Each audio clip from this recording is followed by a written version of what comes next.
funny, Pog. Pog's funny.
These skies have a different light, why noise that keeps me up at night. I can't help but think back to you. I wish that I could find a face that I would recognize. I replay the memory of you.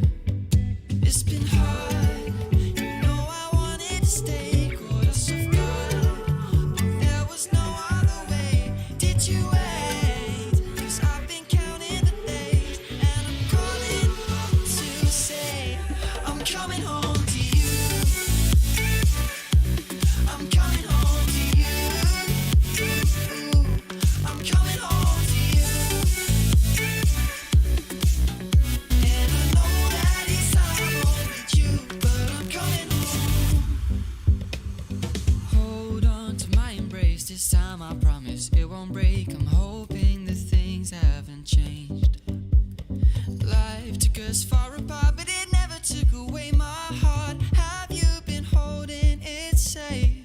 'Cause it's been hard, you know I wanted to stay, caught us off guard, but there was no other way. Did you wait? 'Cause I've been counting the days, and I'm calling to say I'm coming home to you. I'm coming home to you. I'm coming home to you. And I know that it's hard with you, but I'm coming home.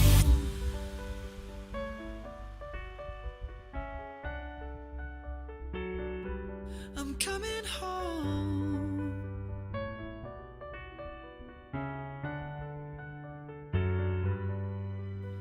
We'll stay up till morning and head out exploring, make up for months that we've missed. 'Cause the cold air is calling and my head's recalling. Hello everyone, how are you doing tonight? I'm moving my chair over a little bit so that my camera's nice and centered. And let me move it there we go. Anyway, hi, how are you tonight? I hope you're well. We've got a voice actor and a rock in the chat. How are you both tonight?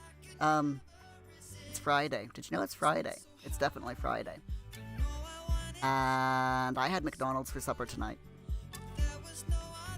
I had their triple cheeseburger and some McDonald's fries and some banana milkshake. It was really, really good. It was very tasty, and I really, really enjoyed it. Rock has redeemed sour candy. Thank you, Rock, for doing that. I really appreciate that. I do. I really, really appreciate that. So, thanks. Let's do that, shall we?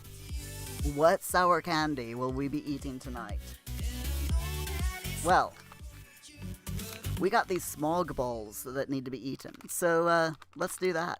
Okay, so in case you guys don't know what's going on, over on Twitch, I've got channel points. And also it's 50 bits over on Twitch. 50 bits makes me eat something sour, and 1,000 channel points will make me eat something sour. So, well, that's a bit too much. There we go. And I've got a load of lots of sour sweets. So we're eating smog balls tonight. Smog balls are these little tiny round balls. They are crunchy candy with a sour chewy center. And these things are sour. They're like eating an entire lemon in one of these tiny balls. Trust me, I know this. So Rock, yeah. Literally seconds into the stream, and you're like, candy time! Do it, Muir. Do it now! Anyway. Hold on. I need to fix my microphone. I'm trying something new with my microphone. And I don't think it's working out. So basically what I'm trying to do is I'm trying to fix my microphone a bit. So that basically, so that I'm talking more into the microphone and it's not blocking the screen, but it's like no matter how I try it, it's blocking the screen. But I also want to that you guys want to make sure that you guys can hear me properly, and it's just not working. I've tried multiple ways of holding this microphone, and nothing I do is working. So hold on. I'm gonna try one more thing and hope that it works. So, okay, test. No, that's too low. That's way too low.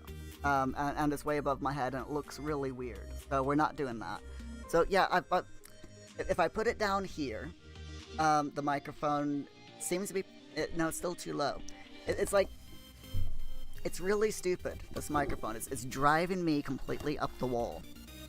I think I need to get either a larger microphone stand or another microphone, to be honest with you. Because this is just, this is really, really driving me insane. Because it's like either the microphone is in my way, so I can't see the screen, my monitors properly, or it's so far down that my microphone isn't picking me up as well as it should. I really, really need to figure out how to fix it. But that's okay. Numbnuts, how are you? Glad to see you here. Thank you so much. I'm sorry you didn't scare me tonight. But my microphone was distracting me, so. And voice act...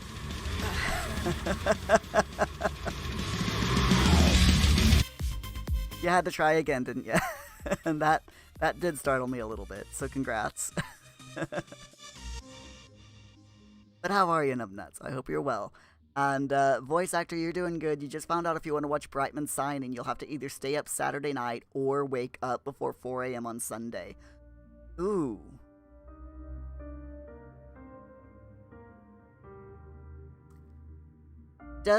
Okay, I've got a question for you. Does before 4 a.m. actually exist? Do the hours of like 1 a.m. to 4 a.m. actually exist? I don't think they do. Nonetheless, of course you had to try again. Yeah, this is true. You had the... Voice actor, you had the snake swimming in the bath today. Oh, cute. Snakes love... Well... I've heard that snakes love water. I don't personally know. I know that there are some snakes that live in the water. So that may be where I've gotten the idea that all snakes love water. But they're good swimmers. They're very good swimmers. Numbnuts, you're okay. I'm glad to hear you're okay. I'm okay. I had McDonald's for supper tonight with a banana milkshake, so that was tasty. And then I also had I had a migraine all day today. It's gone now, but I had the this morning. I was watching a stream. I watch this guy every single day, every single morning, because he's like one of the only streamers that who's live when I get up first thing in the morning. So that I follow, that is. So I was watching this guy, and it was his 1 year stream anniversary, and I got. It was a hilarious stream, but I started getting, those visual effects that you get when you, right before, well, that some people get right before they get a full-blown migraine, and that's like my warning sign. So if I get the little squiggliness when I look at things, especially computer monitors, then I know that I'm gonna have a migraine. So I can either try to ignore it, in which case the migraine will become a full-blown headache, head-pounding type migraine, or I can take steps. And the steps are caffeine and painkillers. And to close my eyes for like half an hour to let the painkillers and caffeine take effect. So that's what I did. And I didn't get the full-blown migraine, but I did get a bit of a headache, like right here between my eyes. So that lasted like almost all day. And I wasn't able to get much done today. So, but it's gone now. I still have that little, like, that weird feeling right here on my head that says I could get a headache again, that it could come back. But it's fine. I'll be fine. A good night's sleep is all I need. Rock, you stay up until 3 a.m. every night. Well, every night you can't. I don't know how you do it, Rock. I mean, saying that, yeah, I do, because I used to do the same thing. I used to be the exact same way when I was a teenager. I could stay up until 3, 4 o'clock in the morning, go to bed for 2 hours, and then get up and start my day. Once I hit 20, I couldn't do that anymore. I just couldn't do it. I needed like 8 hours sleep, or else, I couldn't function. And when I hit, but I could still stay up until like, 2, 3 o'clock in the morning, but I needed 8 hours sleep, no matter what, no matter how late I stayed up, I needed that 8 hours, or else I couldn't function. Now, being in my mid-40s, I can stay up until like 1 o'clock in the morning. That's like the latest that I can stay up, and I need like 9 or 10 hours sleep to be able to function, and that's just in general now. I need like around 9 hours sleep, or else I can't. And even then, it takes me like until 11 o'clock in the morning. I get up at 9, and it takes me a good 2 hours to wake up, and like 2 cups of coffee and a mug of tea, just to wake up in the morning. So, Rock, on school nights, you wake up at 3 a.m. for some reason without fail every time, and then go back to bed. I mean, the reason why you wake up, why you wake up at 3 a.m., Rock, on school nights, is because you're used to going to bed at 3 a.m. So your brain your body clock is all messed up. So your brain and your body rhythm goes, oh, it's 3 a.m., it's time to go to bed. But since you're already asleep, you wake up instead. Trust me, body clocks are and brains, really weird things that happen. Voice actor, last you checked, 1 to 3 a.m. does exist, but it goes very fast. Or very slowly, depending. Rock, you fall asleep anywhere from 1 to 3, and wake up anywhere from 8 to 10:30. Yeah, I still need that 9 hours. The older I get, the more sleep I need. It's weird, I know. Voice actor by squiggly things, do I mean lens flare? No, I mean like, pretend like you're looking at, how can I explain this? The squiggly things that I get in my vision is like looking in a glass full of clear, those clear water beads that you can get? The soft, squidgy things that look like little tiny pieces of plastic, and then when you put them in water, they swell up. Those things. Water beads, or whatever they're called. The clear ones. It's like looking through a glass or a bowl full of those things. But squiggly. That's the thing that I get in my vision. It's really weird. I hate it. I really do, because I can't read anything. Like, I can't look at this TV screen or the monitor, my computer monitor. I can't look at anything and be able to see it. It's like the words just disappear. It's really weird. But then again, I'm weird, so there you go. Rock, when did I go to bed last night? I went to bed last night at about 11:30, but I stayed awake until about 12:30 reading a book. And I woke up at 9 o'clock this morning. And then I had, between the hours of 9 a.m. and half 11, I had 2 mugs of coffee and 1 mug of tea. And I wasn't fully awake until about noon. So, voice actor, you get that, but no migraines. It's more like TV static. Now that's when it's really, really bad for me. Otherwise, it just looks like squiggles all over the place, and yeah, words literally disappear off books and computer monitors. I can't see words. It's a really weird sensation when you're looking at like a chat, for example, or reading a book, and all of a sudden, all of the print just disappears off the page, and it's like looking at a blank page or whatever. It's really disconcerting. Ruck. Then I wake up and see that you messaged me a pic of you pogging at 3 a.m. Yeah. Although I don't check my Discord until like 10 o'clock in the morning. 10, half 10, something like that, generally. But there you go. So, I do need to eat these before I end up having them melt in my fingertips. So let's go ahead and stick all 4 balls in my mouth at the same time. Here we go. And these things are like, these are miniature jawbreakers, basically. And I can never crunch into them. I've got to suck on the balls for a little while before I can bite into them.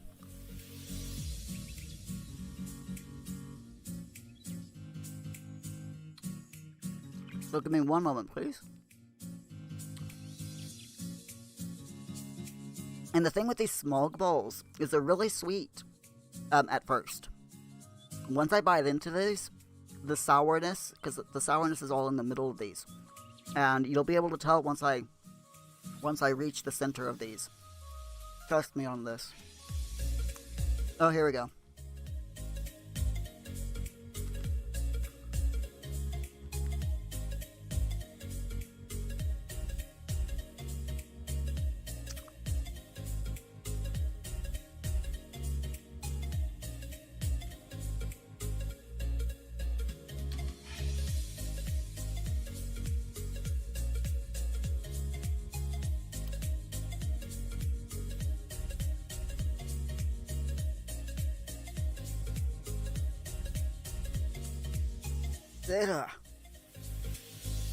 They're stuck to my teeth as well, which is just... Hold on. I'm gonna be very uncouth here. Hold on.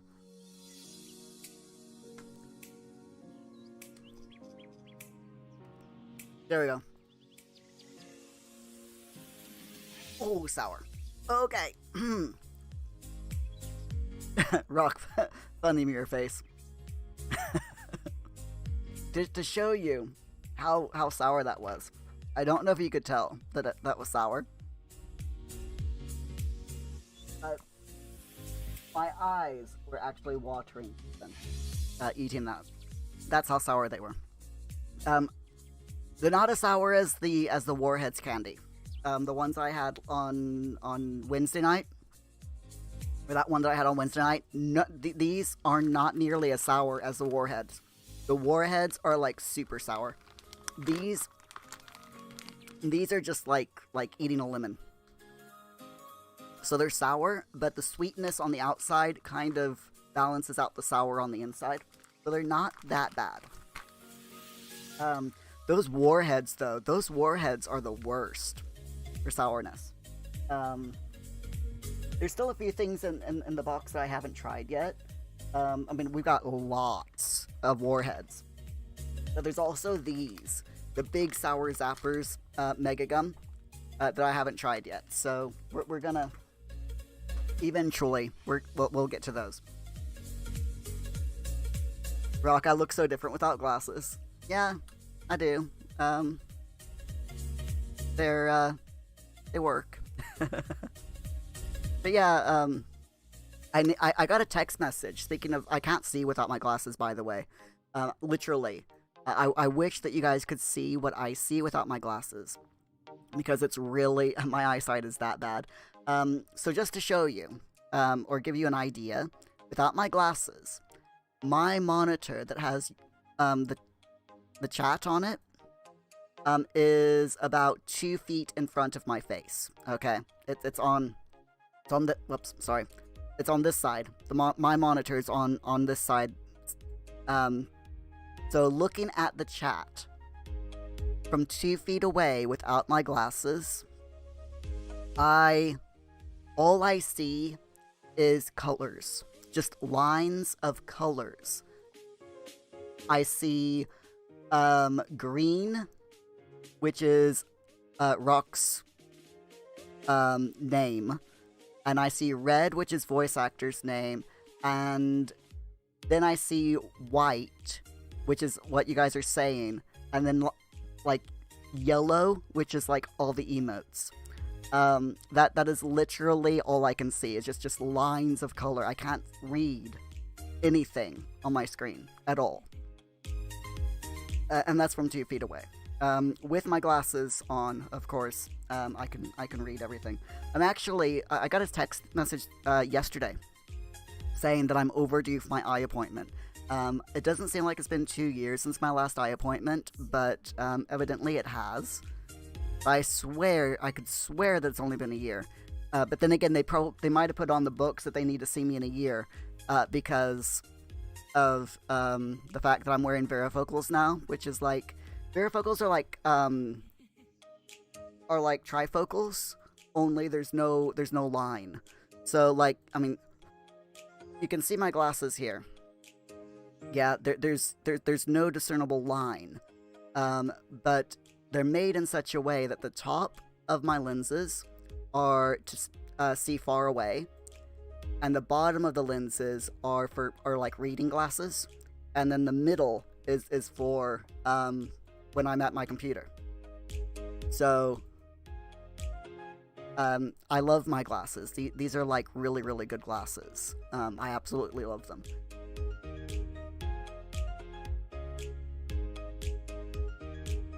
Rock, so if you say pog funny, ha, yeah, exactly. I couldn't read that at all. I'm blind without my glasses. I can see, but I can't see very well at all. I can't read anything. Even my book without my glasses, I have to hold my book like right up to my face in order to see anything. It's really annoying, but I get it. You know, you get used to it after a while. Rock, you saw my reflection in my glasses. These glasses, they are actually, the lenses have a blue reflection to them to block out the harmful radiation from my computer monitors, and which cuts back on eye strain. I get them with every single pair of glasses that I ever get. I always get the blue reflective lenses. It really, really helps keep my eyes from overtiring, especially since I'm on my computer from like 9:30 in the morning until 11:30 midnight, sometimes later. I live on my computer. I'm surprised that, what was it, when I was really little, my grandma said that if I spent too much time in front of the TV, my eyes would turn into, they would like become squares. So yeah, I'm really surprised that my eyes have not turned into squares, considering how much I spend in front of the computer. Rock, if I didn't wear my glasses at my computer, if I didn't wear my glasses when I was at my while sitting at my computer, I wouldn't be able to do anything on my computer because I wouldn't be able to see. Literally, I wouldn't be able to play games. I wouldn't be able to read anything without my glasses. The blue reflection, or the blue lens, it keeps my eyes from becoming as tired as quickly. So that's good. Rock, when I mentioned my grandma, all you can think of is my knee incident. Well, yeah. My, the wonderful knee incident. I still do. Oh, jeez. See, when I was little, pouring hydrogen peroxide over a wound, that's what we did. Yeah, that is literally what we did, and nowadays it's antibiotic ointment or cream that doesn't hurt nearly as much as the hydrogen peroxide does. I mean, you know, at least with the hydrogen peroxide, you knew that the wound was clean. Don't do it, folks. Never pour hydrogen peroxide in an open wound. That is like torture. It really is pure torture. Okay, so I need to let you guys know what's going on tonight. For those of you who are regulars, you already know what we do on Friday nights. For those of you who are just dropping in, wait a minute, hold on. Voice actor. When I yeeted myself into a car bumper. Yes, not just the bumper. It was the corner of the bumper. It was a car from the 80s. So it was a 1980s American car, and the bumpers back then had sharp corners. You know, where the chrome bumper met up with the metal of the car, or with the car itself. They had really sharp edges, and my knee somehow found that sharp corner, and just, yeah, not good at all. I rocked my grandma pog. No, I mean, the term pog wasn't even a thing back in the 80s, so. Voice actor, do we not have a guest tonight? No, we do not. We have just me, and the guest for Nevada is on Wednesday. So what we're doing tonight is a virtual travel stream to the state of Nevada. We're going to watch a few videos. We're going to take a look at the map, Life is Strange 2 map that I've got, and take a look at some of the in-game locations for episode 4 of Life is Strange 2. And then at the end of the stream, when we do our raid, we're going to split the love jar. We currently have $13 in the love jar, which is fantastic, because it was hold on, let me get my thing out. So we added $5 to the love jar from Wednesday night stream, from all the bits and all the chats, messages, and everything that we got. So that was really good. Then we also added $6 to the love jar because we met our community challenge. So we've done really well this week. I'm very thankful for you all. So thank you so much. So $13 American dollars. I've already done the maths. $13 American dollars cut in half and transferred over from US dollars to British pounds, because that's what I work in, is £4.66 each. So £4.66 will go to the charity, £4.66 will go to whomever we raid tonight, which is going to be awesome. Sorry, let me try that again. Rudy Rudick, thank you so much for being here. We only speak English here, though, I'm afraid. I am not multilingual, even though I wish I was. But thank you for dropping in anyway. I really appreciate it. And if you could please speak English, I would really appreciate that.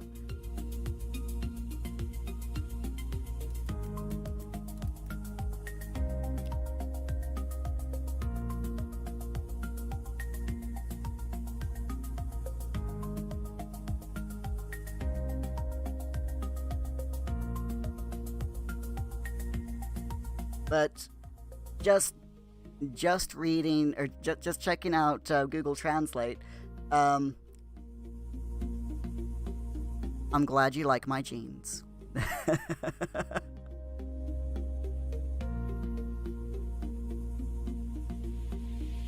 Rock pog are funny, haha. So yeah, £4.66 is going to LGBT Foundation tonight, as well as to whomever we raid. And I do like, I'm really enjoying doing these the love jar each week. It's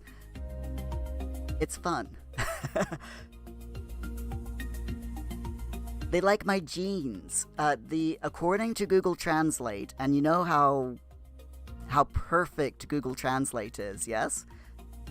Rudy typed "good jeans uncle" is what the translation is of what they typed. I don't know if it's correct, but we're gonna say it is. Voice acting, you might have to postpone the Grinning Man to next week because you're £1 short of rental. Ah. No worries.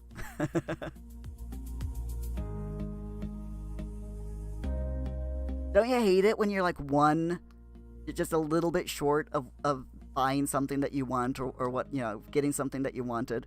I hate that. I really, really do. It's just like, oh, come on, one pound short, or even worse when you're like 10 pence short, and it's like, oh, seriously.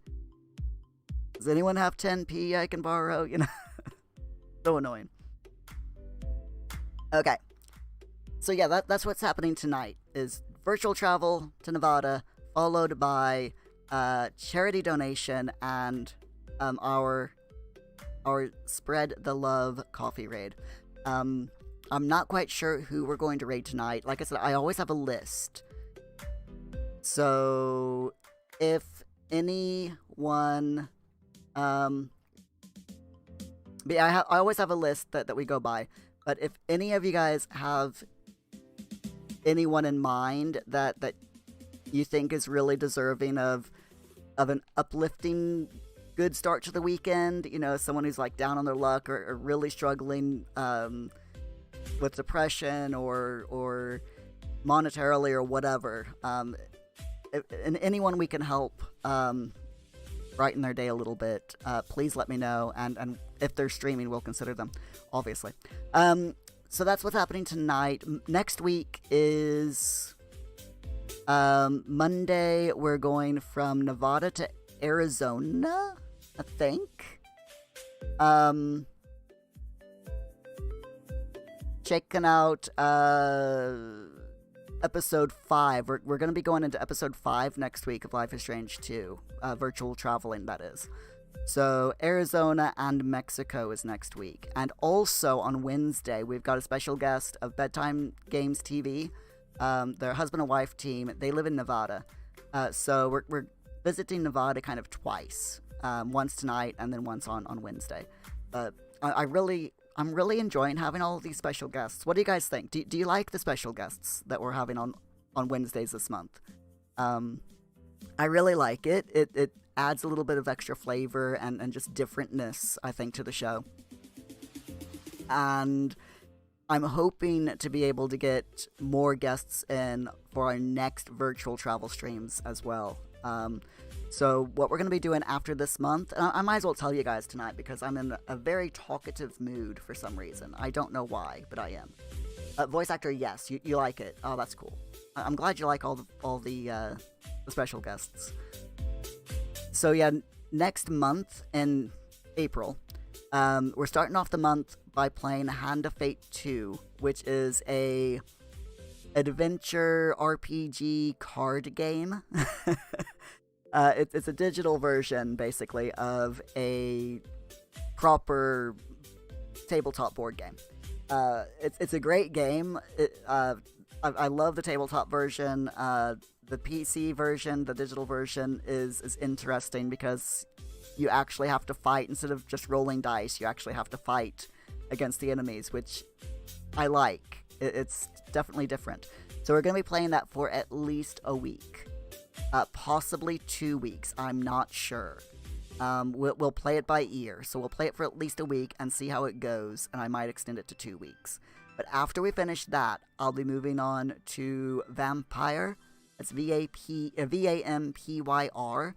which is a story-based game by Don't Nod Entertainment, set in the during the Spanish flu pandemic in London. So that's really going to be interesting. And when we finish the game, we'll start doing we'll do a bit of virtual travel streams in London, and I'll try to mix a bit of history into it as well, since it's set in the past. So I'm really looking forward to that. I've already started planning for the material that we're going to cover during the virtual travel streams for that. That's going to be so much fun. Before we start tonight, though, do you guys have anything planned for this weekend? Anything at all? I both want to do tonight's stream, you know, the virtual travel part, and I don't, because, like I said, I had the migraine all day today, so I wasn't able to really prepare very well for tonight's streams, so we don't have that many videos to watch. So I might be just chatting for the sake of chatting, but that's okay. Rock, you're gonna be playing Minecraft and Fortnite all weekend? Nice. Yeah, Rock is a pro Fortnite gamer, everyone, so, you know, he's definitely someone to watch out for in the tournaments. If you see Rock Your World 12 when you play Fortnite tournaments, just watch out. You might as well quit the game, because he will run roughshod all over you, and you won't even be able to land on the ground without immediately dying when you're playing against Rock. Trust me. Rock, no, you meant me because you're bad. Shh, Rock, shh. Don't tell them. I'm trying to big up your online presence, make people afraid of you, you know, so that you can win tournaments more often. Shh. I am not a god at the game. I'm average. I would say I'm about average on Fortnite. I wouldn't say that I'm fantastic. Voice actor's a lot better than I am. Voice actor can actually kill people regularly. Whereas I'm kind of a spray and pray person in Fortnite. It's like I just shoot and I pray that the bullets hit enough to kill the person in the game, you know?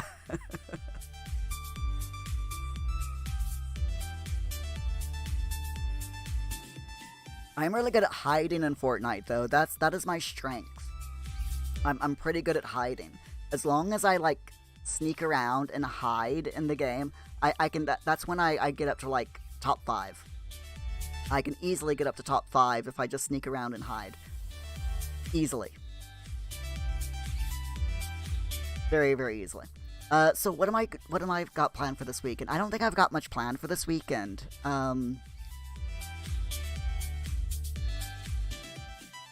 I know I'm still working on my 200 YouTube sub fun thing. So what I'm gonna be doing, or what I've done, is I've built a house in The Sims. I know I'm not a Sims streamer. I've only streamed The Sims once, but I've built a house in The Sims. I'm not finished with it yet. But my plan is to finish the house this weekend, and then hopefully make a video and have it, you know, upload it sometime during the month of April in celebration of exceeding 200 subscribers on YouTube. I'm at 213 followers right now on YouTube. I'm very, very happy about that, by the way.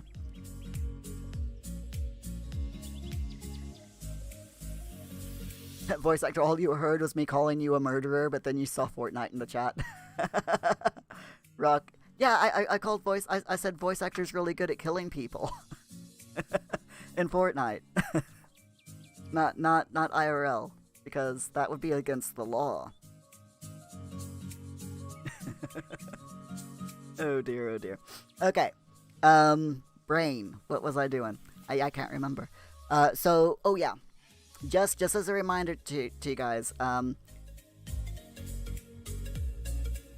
yeah, the Love Jar, for those of you who are new, the Love Jar is a thing that we've just recently added this month to my streams. And everything that happens, all views, and that's across the board. So YouTube, Facebook, Twitch, D Live, every place that these videos go to eventually. All views, all chat messages, all new subs, all new follows, everything. If you cheer, if you on Twitch, if you give me bits, if you host, if you raid, you know, every little thing that you do in this while I'm streaming goes into the love jar. It gets translated into a little bit of money, and it goes into the love jar.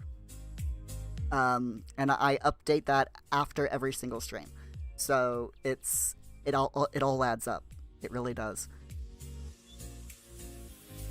Ruck, March is almost over. That means your YouTube Premium's gonna run out soon. Oh no!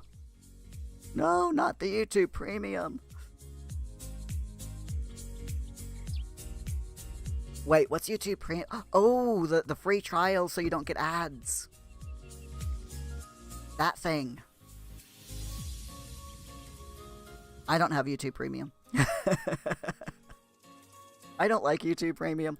I can't afford it, so I won't even get the free trial, because I know if I got the free trial, I'd get used to it and I'd want it, and yeah, I really can't afford it. So yeah, I mentioned the love jar. There's a few things on Twitch that you can do as well, so that are fun things, and I'm trying to figure out how to get them over on other places as well.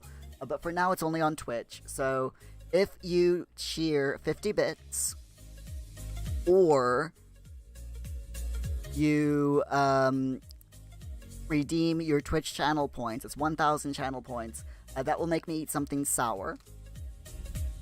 A Twitch sub, or resub, or 8,000 channel points, or 100 bits will make me eat a piece of of chili chocolate. That's always fun for you, and it's nice for me until the chili sets in. Then I go into coughing old man Muir voice, because that's just what I'm like. Hey, Rock, you have a few other YouTube and email accounts, but then you'd have to switch accounts. That is true, yeah. And that's annoying, so you don't want to do that. Rain. Okay, are you guys ready for tonight's things? So, we're going to take a look, real quick, at the different places that we're going to be visiting tonight. So let's start off. Hold on, I'm just getting it all ready. Make sure it's good. Okay. Hold on, Rock. One thing you like is, since YouTube Premium gets rid of ads, you don't have to get out of bed to skip an ad every 5 to 10 minutes when you're trying to go to bed. Yeah. Ooh, I've got a story about. Well, it's not really a story. It's just a thing. I tried doing, and this was before I got a lifetime membership for the Calm app on my phone. I was looking for like guided meditation and relaxing music and such like to play, so to help me like do meditate and stuff like that, to relax and de-stress and help me to sleep. So I started off on YouTube, and there is nothing worse than being in the middle of a meditation and an ad come on. Same thing with Spotify. I tried YouTube and I tried Spotify, but those ads, man. Especially Spotify is even worse than YouTube. Because with Spotify, you get right into nice calming music, and you're nice and relaxed, and all of a sudden you get an advert for friggin' Paddy Power, which is a UK betting agency. That's just like, dude, really? I don't want £5 free bets on Paddy Power's website. I'm trying to relax, you know?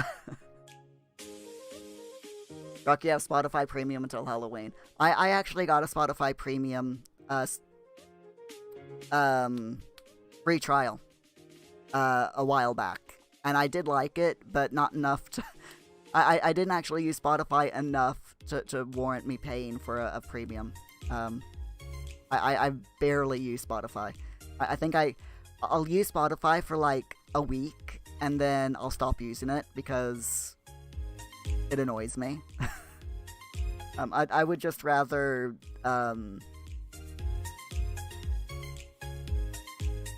download music and listen to my own music. I'm just weird like that, I suppose. Okay, let's go into our capture screen so that you guys can see what I'm looking at. Okay.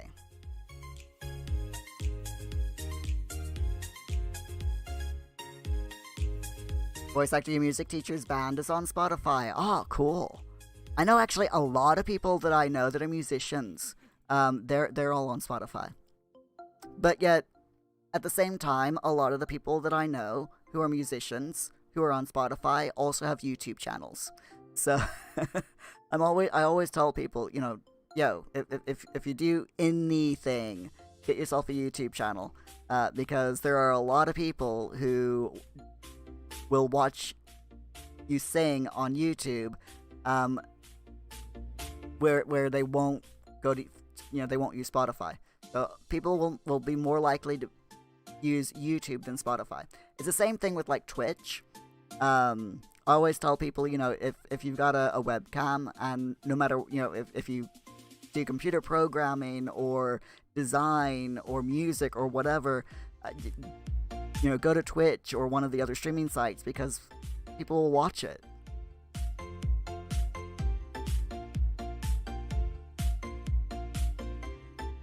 Rock, Spotify's a... Yeah, I mean, I know lots of people who refuse to use Spotify, just because they don't like Spotify. I don't like Spotify. I use Spotify every once in a while, but I don't like it. But then again, I'm old, you see, so I'm of the generation that when people would actually listen to FM radio. You know, before Spotify became a thing, we used to listen to the radio. To radio stations, you know. Rock, is the reason why I don't like Spotify because of the ads? It's a big thing, yeah. That and with Spotify, I don't know. It's really weird. I think I don't like Spotify because of their algorithm. It's really, really difficult on Spotify to find new music because once you have used Spotify enough, the only music that it suggests to you is music that you've listened to, or music in the style or the era that you've listened to. So, for example, when I use Spotify a lot, and back when I lived in Witness, I used Spotify a lot.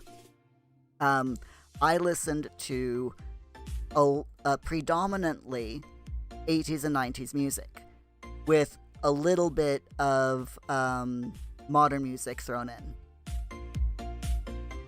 But after a while, the only music that Spotify recommended to me was 80s and 90s music.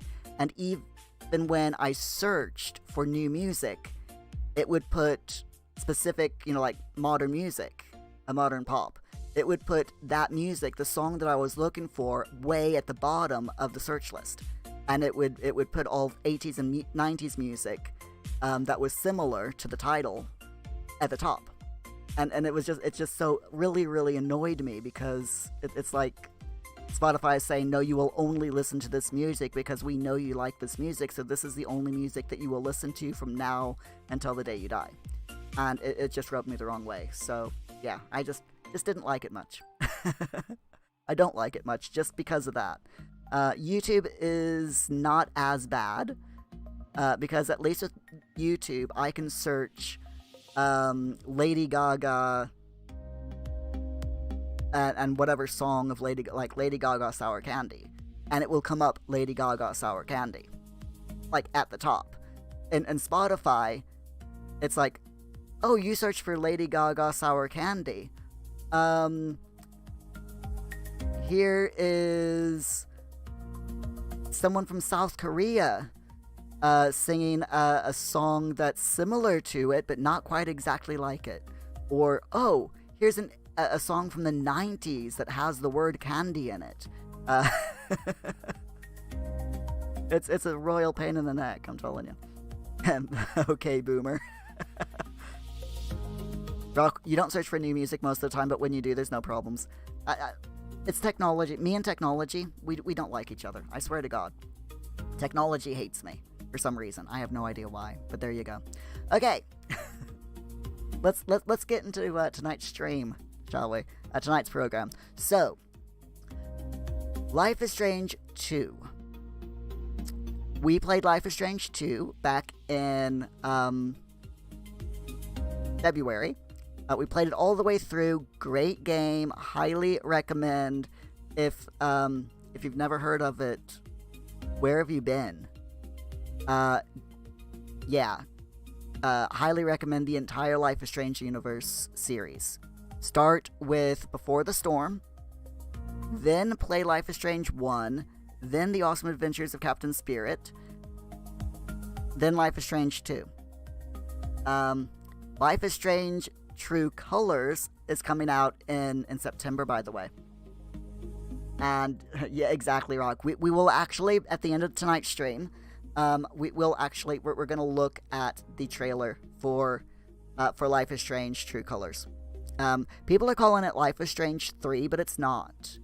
If it was Life is Strange 3, it would say Life is Strange 3 in the title, but they're calling it Life is Strange True Colors, and I don't know why. Which is interesting. So I'm when it comes out, you can. I mean, yeah, I better believe I'm gonna be all over the Life is Strange wiki, and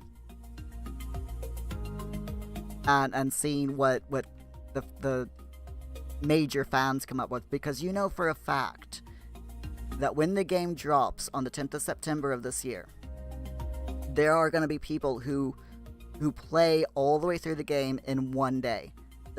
People are gonna have the game completely played all the way through within 24 hours of release. I'm not gonna be one of them, although I am gonna be streaming the game on release day if I can get it to download. Fingers crossed I'll be able to get it to download, because yeah, I will definitely be streaming it if I can download the game on the 10th of September. I'm so excited. I'm already counting the days. Rock, you wish you could get it when it comes out. If it wasn't, it's 60 American dollars, or it's pretty expensive. I mean, I bought the Ultra Deluxe Edition, which is the remastered Life is Strange 1, Life is Strange 1, and Life is Strange Before the Storm. So they've remastered those, or they're totally redoing them. All new animation techniques, basically. So that's going to be really, really good. I'm looking forward to seeing what those are like as well. I don't know if I'm going to stream those. But we'll see. We will see. Oh no, I've already bought it. I pre-ordered. I pre-ordered the Ultimate Edition last night. I'm an idiot, but I pre-ordered it. Because I know I'm gonna buy the game anyway, so, you know. Can I gift you it? Joke. Well, we'll see if it goes on sale over Christmas. If it does, I might buy it for you as a Christmas present. Voice actor, you can't wait for Life is Strange 4. You can tell they want to make it and they want to continue Max and Chloe's journey. Yeah. There are rumors going around that they are in the process of developing another Life is Strange game, in addition to True Colors. So I'm looking forward to seeing where that comes. What comes of that, rather. Rock, you would be playing it on Xbox though. Oh. Yeah, I can't gift. Oh crap. Okay, there we go. Sorry, my monitor just flickered. Yeah, I can't gift you things on the Xbox, unfortunately. But yeah. Gifting it to you on Steam would be bad because your laptop can't run it. Yeah, that is true. I love laptops, but they're a pain in the neck because they don't play games very well. Unless you get a specific gaming laptop, and those things are expensive. A proper high-end gaming laptop is easily run you like $2,000. Easily. But yeah, I'm really looking forward to Life is Strange True Colors and seeing if the rumors are true about them already being in development of another Life is Strange game. That'll be so cool. Rock, you can play Minecraft and Among Us on your laptop. Okay, so tonight we are going to start off. There are a few places in episode 4. So there's episode 4 of Life is Strange 2 starts off in Redding, California, at the Sacred Hope Hospital. Now there is actually a town in California called Redding. We explored it a little bit last, I think on Monday. We explored it a little bit on Monday. But then episode 4 concentrates most of episode 4 in Nevada. So we've got Haven Point, which, let's actually go to this. So Haven Point in the Life is Strange universe is a town located in the northern part of Nevada. And here is a screenshot of, actually let me see if I can get this, there we go, full-size image. Okay, so it's a town located in Nevada, northern reaches of Nevada. It's a very small, tiny town, out in the middle of nowhere, basically. And where it's located on the Life is Strange map in Nevada, there's nothing there in our world. There is a Haven Point in Las Vegas, Nevada. It's a small subdivision, so I don't know if it was like a, you know, if they took the name from that subdivision or what, or if they just made it up, you know, and it was just a coincidence. But in our world where Haven Point is in Life is Strange, there's nothing there. I'll actually show you. So here's the map.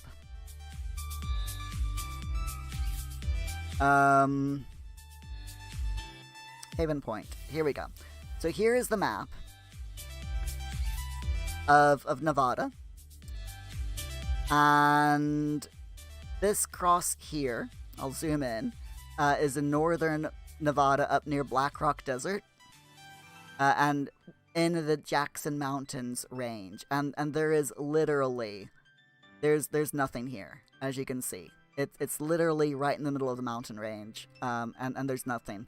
The nearest town is Mill City, which is off of Interstate 80. So, yeah, there's literally nothing there.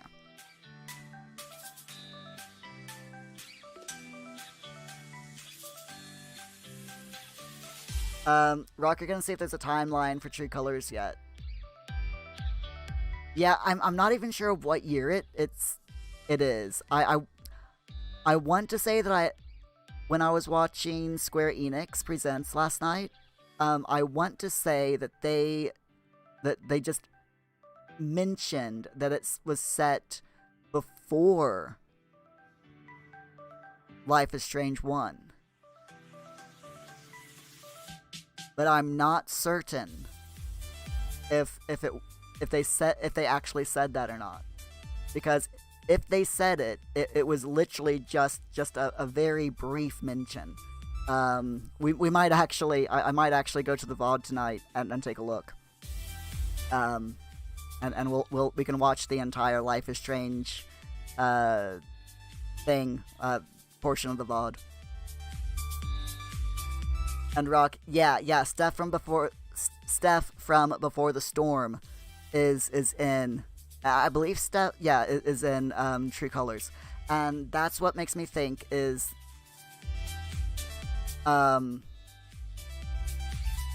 it's set before Life is Strange 1. Because as far as we know,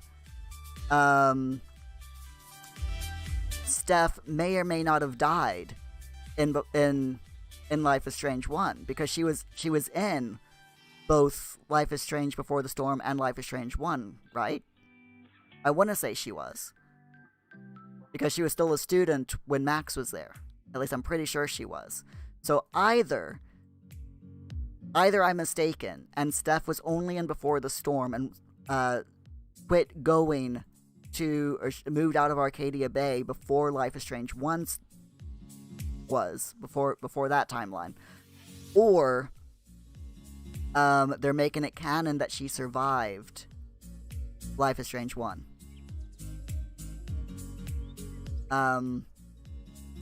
Either way, I'm really excited to figure it out. So yeah, we've got Haven Point, which is where Daniel was taken by Jacob at the end of episode 3, and Sean goes from this hospital over here in Redding, California. He steals a car at the hospital, travels through California, goes into Nevada, and then right about this area here, he stops driving, pulls off into the desert to take a nap, to get some rest, and he's accosted by racist rednecks who beat him up and who beat him up, and he carries on a little bit, and then he runs out of gas, and then he walks. He starts walking along the highway, and is picked up after a while. He's picked up by a trucker who takes him all the way up to Haven Point, where he sees Daniel and is thrown out of Haven Point by the loonies there, and meets up with his mum. And then his mum takes him up to a nearby motel, which is located up here in our world, but is like on the outskirts of a town. Actually is on the outskirts of Haven Point. In the game. So up here, this is, like I said, it's not too far from Haven Point. But again, in our world, the hotel, which is called the Sand Snake Motel. So the Sand Snake Motel is located at 1181 Brandy Highway, Blue Rock, Nevada. And Blue Rock, I'm not sure if Blue Rock, Nevada actually exists. You know what? I'm gonna look, because this is one place I didn't actually look. So, Blue Rock, Nevada kind of exists. It is a mine in Nevada. It's not a town, it is a mine. And it is located right here.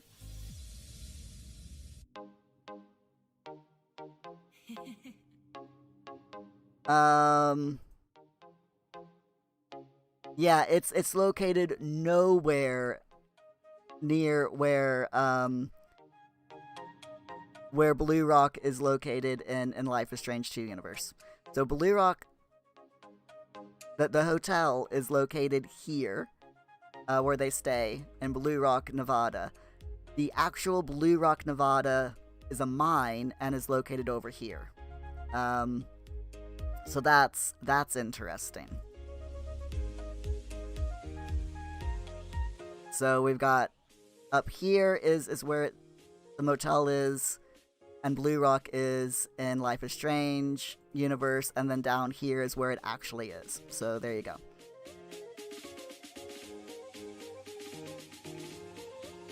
Rock, if True Colors is before Life is Strange 1, then your Life is Strange series isn't in order anymore. Hey, Kazi! How's it going? Glad to see you here, my friend. How have you been? We're just looking up Kazi and anyone else who's just recently dropped into the channel. We are looking up the differences in the state of Nevada between our world and the Life is Strange universe. There's quite a bit of differences in geography. So, for example, in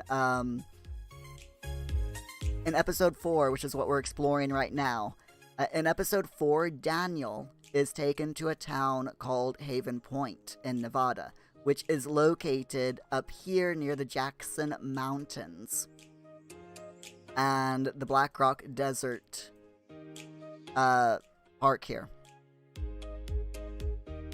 And in real life, there's nothing there. There's literally nothing here. It's just mountain and mountain roads.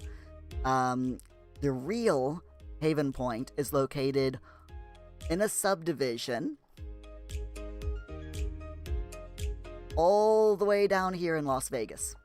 It's located approximately right around here.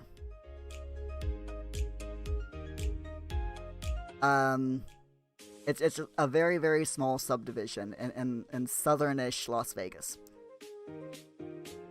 And then again, when Sean meets up with his mom, when he's trying to get Daniel out of the cult in Haven Point, they go to Blue Rock, motel in Blue Rock, which is located up here.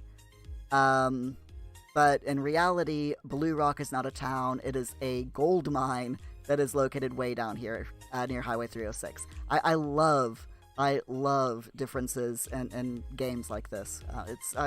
I'm a geek. I am so sorry. And Guffy the Monkey, welcome to the channel, my friend. Thank you so much for the follow. Welcome to the coffee crew. How are you?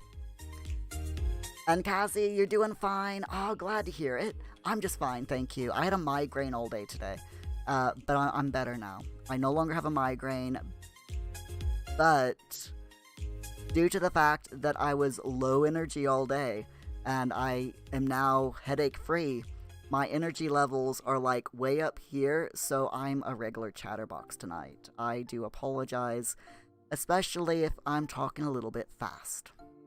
It happens.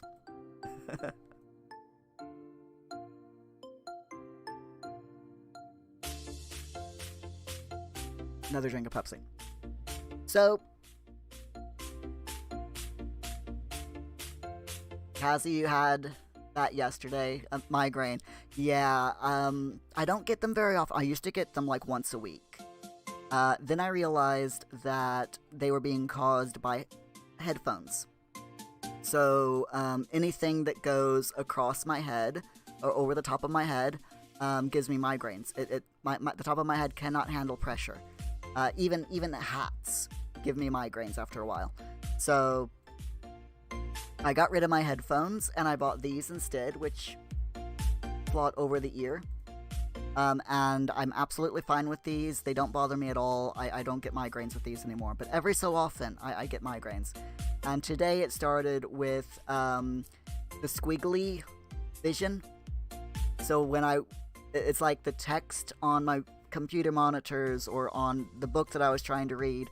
It's like the text was like trying to crawl off the page of my book. And that's a warning sign for me. It's always been a warning sign that I'm going to get a migraine. So I went into full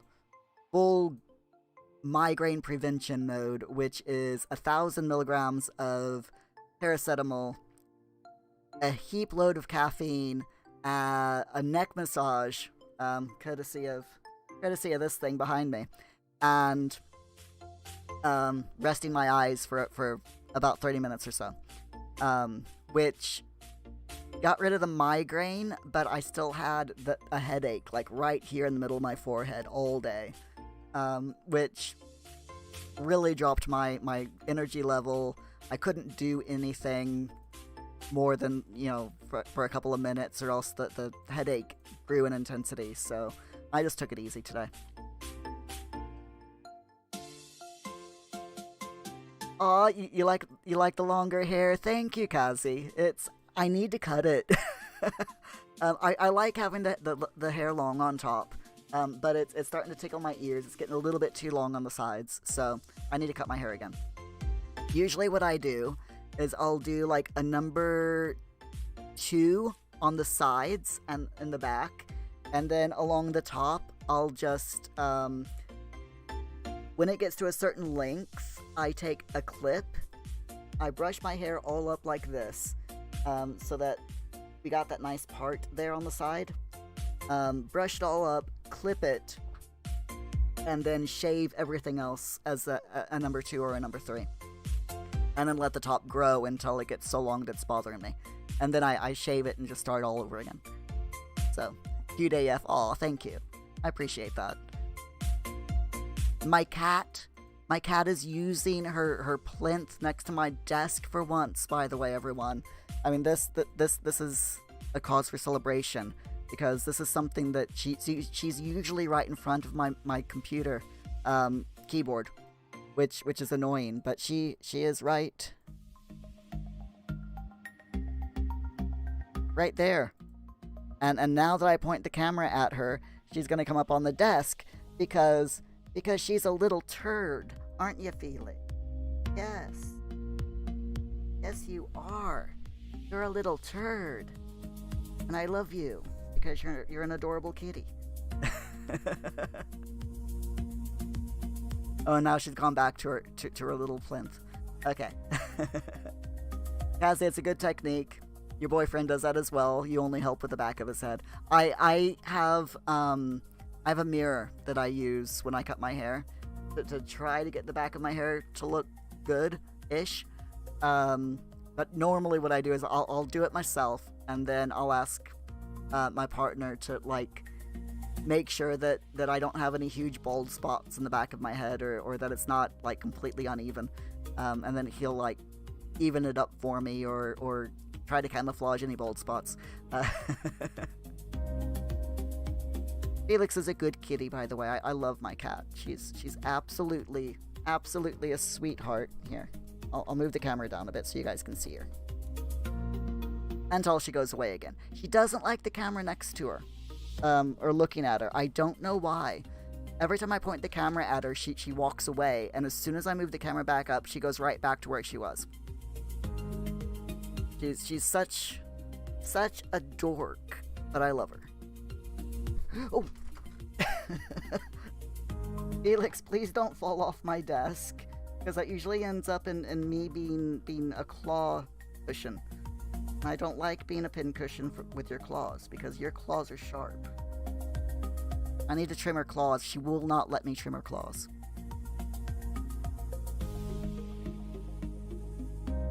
She's getting old, though. She was a year old when I got her in 2008.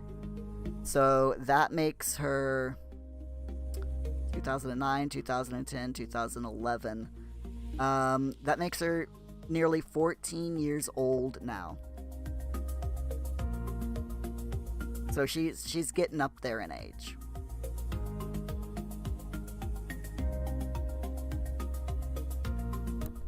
She still acts like a kitten sometimes. She'll chase after. Her favorite toys are, her favorite toy is crunched up paper. You can crunch up a piece of paper into a bowl. She loves batting it around the floor. Today she went absolutely mental over a piece of paper that was crumbled up and it was on the floor. She batted it around the entire living room. Ran into our table a couple of times. I mean, she just smacked. Got so invested and into chasing around after this ball of paper that she smacked her head up against the table legs a couple of times. And then she batted it underneath the sofa, and she's scared of underneath the sofa for some reason. I don't know why. But when she bats her toys underneath the sofa, she refuses to get them. So she lost that piece of paper until we clean under the sofa again. Cassie, she doesn't like being filmed. Oh, she doesn't. Even when I try taking photos of her, I posted a photo of her this morning next to my morning cup of coffee and put it up on Twitter and Instagram. And the only reason why I was able to take a photo of her is because she was looking at my coffee mug like, what the heck is in that mug? She was just looking at it like, what is this? Can I drink this? Can I dip my paw in this? And then I very quickly snapped a photo before she noticed that I was holding my phone. Cassie, your cat is 5 and Tiny Cat is a year old. Aw, that is so sweet. I love cats. I really do. Cats are awesome.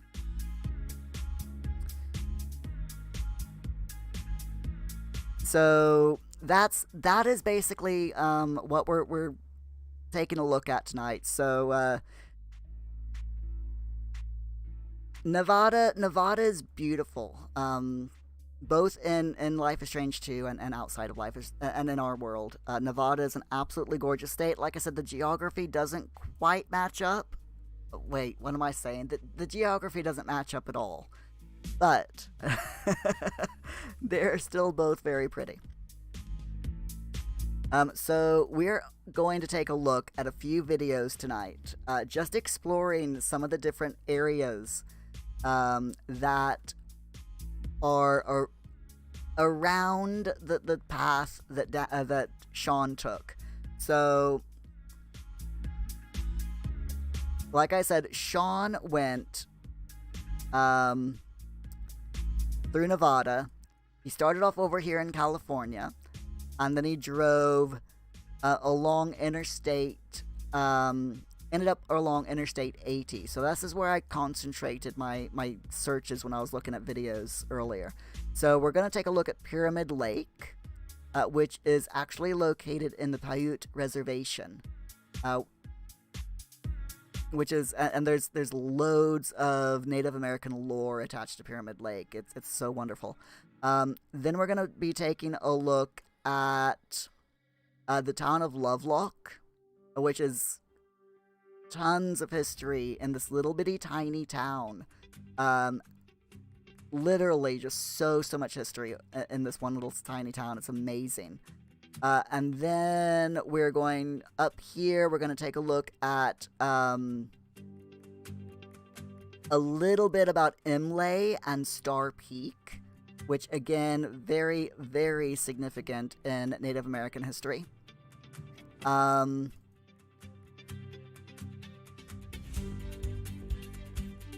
So yeah, let's start doing this. Cassie just went on Twitter to check the pic out. She is beautiful. She really is. I absolutely love this kitty. Don't know what I'd do without her. The day would be a bit more boring, or a bit less lively if she wasn't around. Let's go. All right. I'm going to turn off this music, even though that's one of my favorite songs. The song that was playing, by the way, in case you guys are curious, is called Forest by Vlad Gluschenko.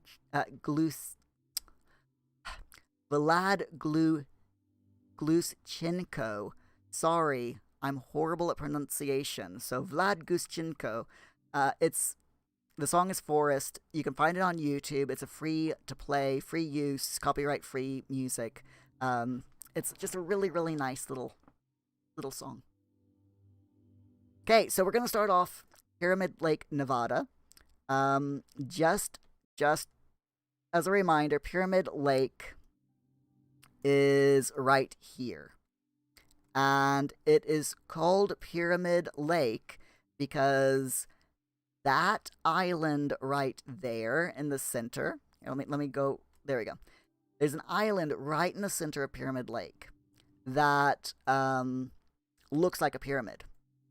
It's a natural rock formation, and it looks like it looks like a pyramid. It's a natural formation, but yeah, it looks like a pyramid. So there's loads of lore and history there, mythological lore and such like. And this lake, they actually filmed one of the old Bible films. Way back when. I think it was the Ten Commandments film. They actually filmed a huge portion of it here at Pyramid Lake, because it resembled the Dead Lake a little bit. So that's a little bit of lore for you. So let's go ahead and check this out.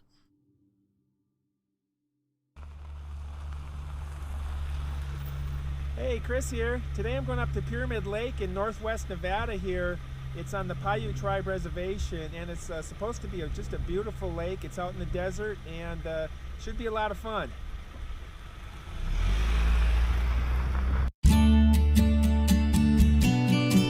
So this guy is called Basecamp Chris. Highly recommend him on YouTube. He's really, really good at teaching history, and just the cinematography that he does on his videos, just like this, are just so beautiful.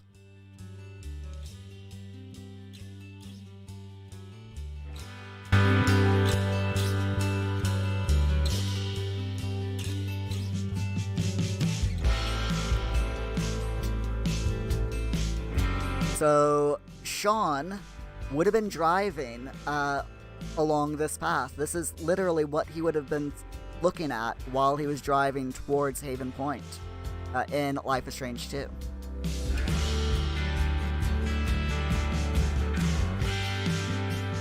Absolute beautiful area. It's a desert, so it's very sparse. The farther you get into Nevada, the more desert it is. It is still a very, very beautiful country.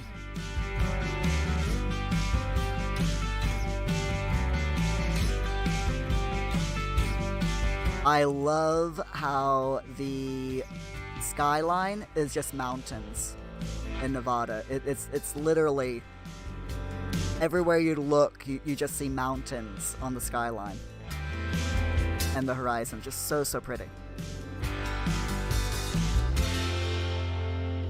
The sunsets there, I have been told, are so gorgeous as well.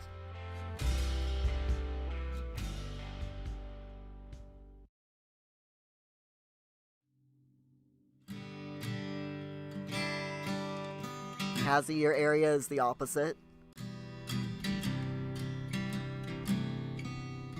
Wet, flat, green land. Ooh.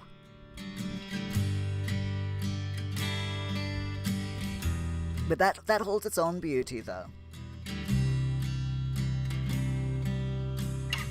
That's like, I mean, here in Yorkshire, you get flat, green area as well. I love the differences in geographical regions throughout the world. And it's all caused by Gulf streams and mountains, and how the wind moves around the earth. So weird. Lake bed layers from the old Lake Lahontan is what it was called, which northwest Nevada was completely covered mostly by Lake Lahontan. The highest point is like 10 meters. Wow. And what's remaining is Pyramid Lake now. And so what he's saying is, see these layers, they're really cool. The layers of rock and sediment there that he's really cool showing, that used to be where a lake was. That whole area used to be like one huge giant lake, and now what's left of the lake is Pyramid Lake now. But that whole area used to be submerged underwater. Oh, we're talking thousands of years ago, so.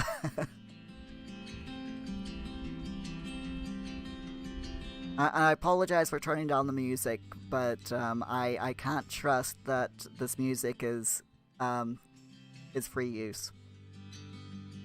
But that is gorgeous. It's very rare that I actually see a lake beach that's sand. Most of the lake beaches that I've ever seen are rock. But I guess when you're in a desert, a lot of it's going to be sand. Cassie, you're nearly sea level, and the dike to the coastline is the highest all around. Oh wow, I bet.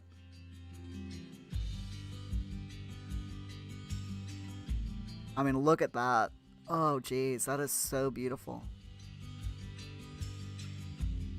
And that lake is large enough and blue enough that you'd be forgiven if you thought that was a coastline.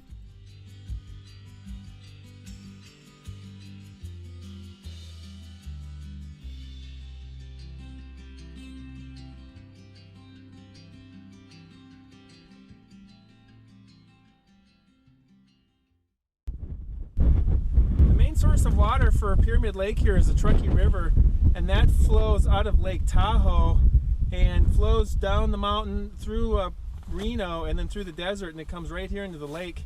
Oh wow. And what's cool is this lake is known for the Lahontan cutthroat trout.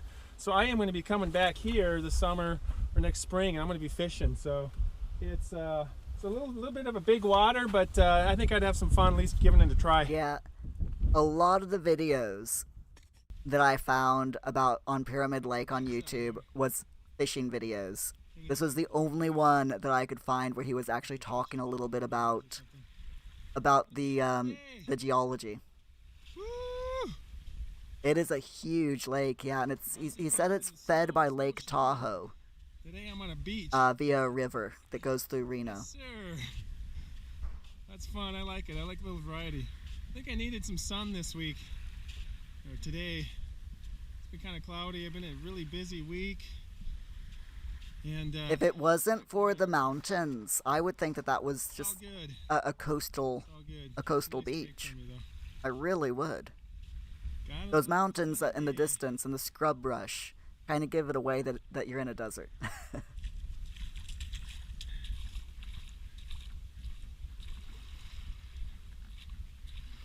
Like the waves, or at least at the beginnings of a desert. Get me all wet. Not that I'm opposed to getting wet. It's a really clear lake. This would be fun.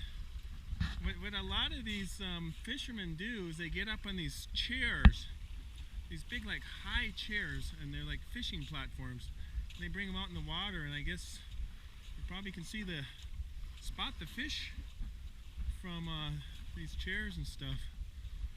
That's weird. I've never heard of fishing from giant, huge chairs. That's interesting. Knocked my tripod down once. The only time I've been fishing, and I used to go fishing quite a bit when I was younger. A wash machine. We fished either from the shore or from boats. Hey, one more thing. Glenn Fry of the Eagles, he passed away this last week, and he was only 67, and he lived a full life. Those white stones there, just my wow. number one band growing up in the 70s, and actually they still are today. But it's just a good reminder, just to get out there, while you can, and just enjoy it. Very, very beautiful. I'm actually gonna look up a little bit more information for you guys about Pyramid Lake. So he doesn't go into the lore in this video. All right, we'll see you next time. But that is just gorgeous. But just to look up Pyramid Lake real quick.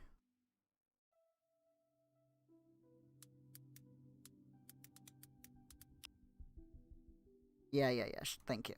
So Pyramid Lake is a geographic sink of the basin of the Truckee River, 40 miles northeast of Reno, Nevada. It's the largest remnant of an ancient lake by the name of Lahontan, and which was once a colossal inland sea that covered most of Nevada. Here is the island. Here you go. See if I can find a good... There we go. There's a good photo. That is a photo there of the island that gives Pyramid Lake its name. And you can see there that looks... It's completely natural formation. It's just been worn... it was created by erosion over millennia. But yeah, you can see there it looks like a pyramid. It's in that shape. It's very interesting. Cassie, the water, yeah, it does look very clear. It's amazing how blue that water is. It is approximately 15 miles by 11 miles. So 15 miles long by 11 miles wide, and is 350 feet deep. That's that's one deep lake. Wow.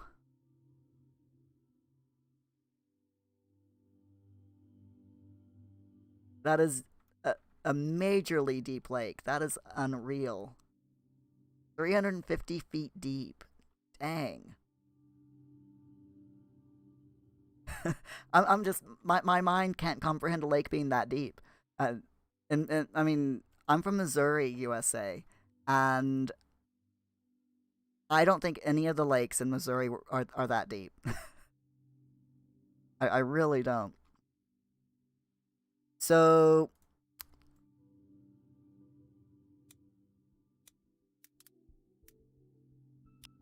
just gonna look up the lore real quick. Okay, so the legend of Pyramid Lake. So it's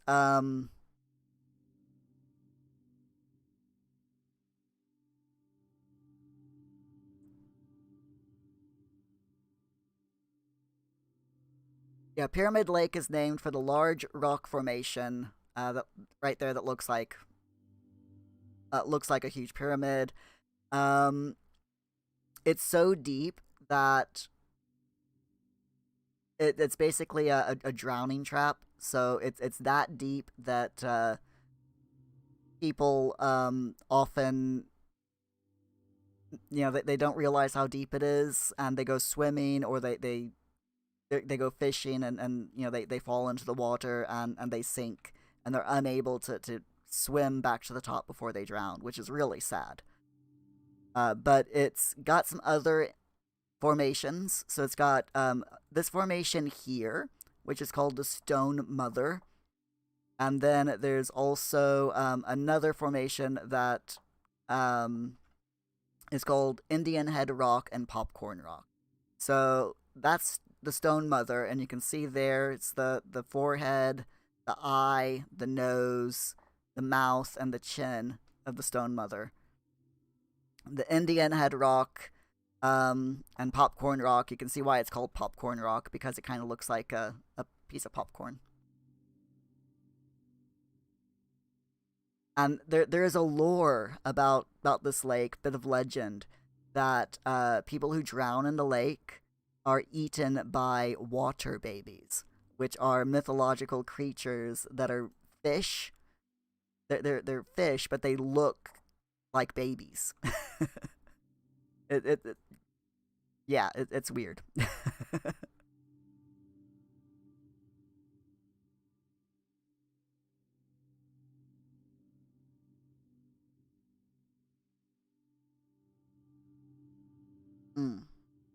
There we go.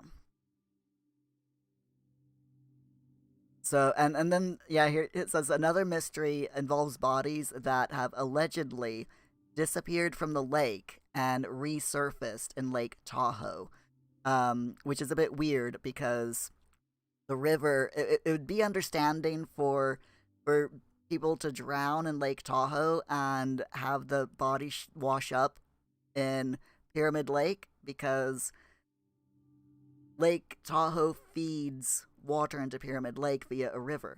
So that would make sense, but not vice versa. So yeah, there's loads of weird folklore and myths that surround that lake. I love reading up about stuff like that. It's so weird. Kazi, your mind can't comprehend the fact that it's the rest of an even bigger lake. Oh yeah. And that rock, yeah, looks like exactly like a mother. Yeah, it's just I love how, especially in Native American culture, they looked at rocks, at the way that rocks and mountains and such like had been eroded, and they're like, oh, that looks like the face of a mother, of an old mother or an old crone, or this rock looks like is in the shape of a pyramid, so we're gonna say that it's an ancient, it's the ruins of an ancient temple, and they add, cultures around the world have done this. They're like, oh, this looks like this rock formation looks like one of our gods, so we're gonna say that that this god made this to look like himself, as a warning, or that as a way of protecting this land or something. I just love stuff like that. I'm so weird. I really am. So the next thing we're gonna look at is Lovelock Cave, and there's a little. This is a long video. This one is 20 minutes long. Feel free to lock her out.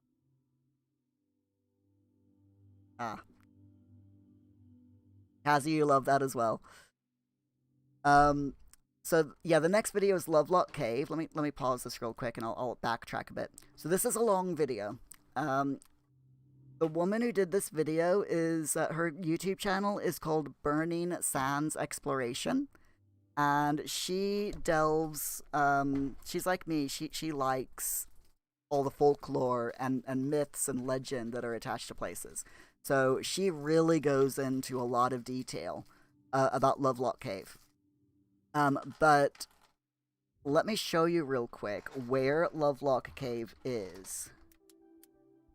I'll show you on Google Maps, and then I'll show you on the map for Life is Strange that I've got as well. So Lovelock Cave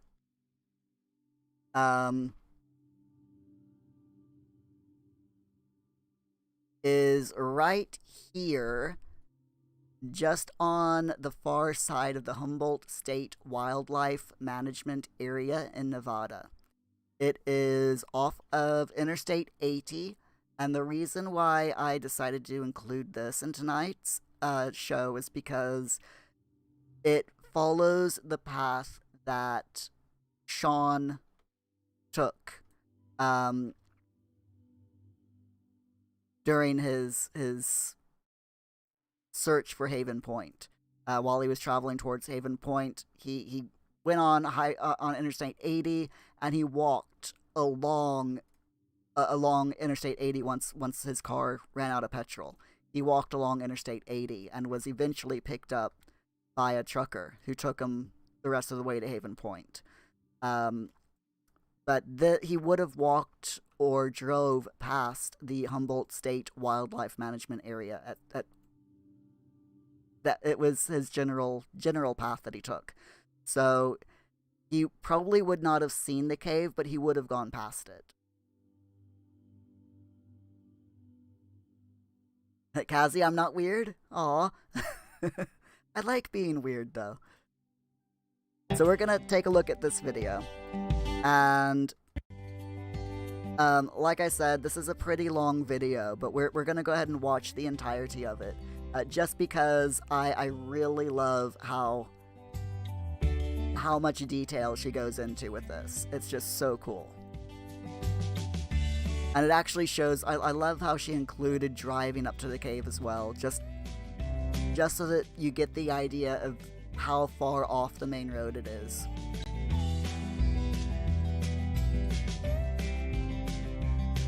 And Felix is right back in front of me now. She's gone outside. She's patrolled her area, her territory, and now she's right back up on my desk, wanting cuddles. Well, wanting scritches and attention and love. Right? Yes.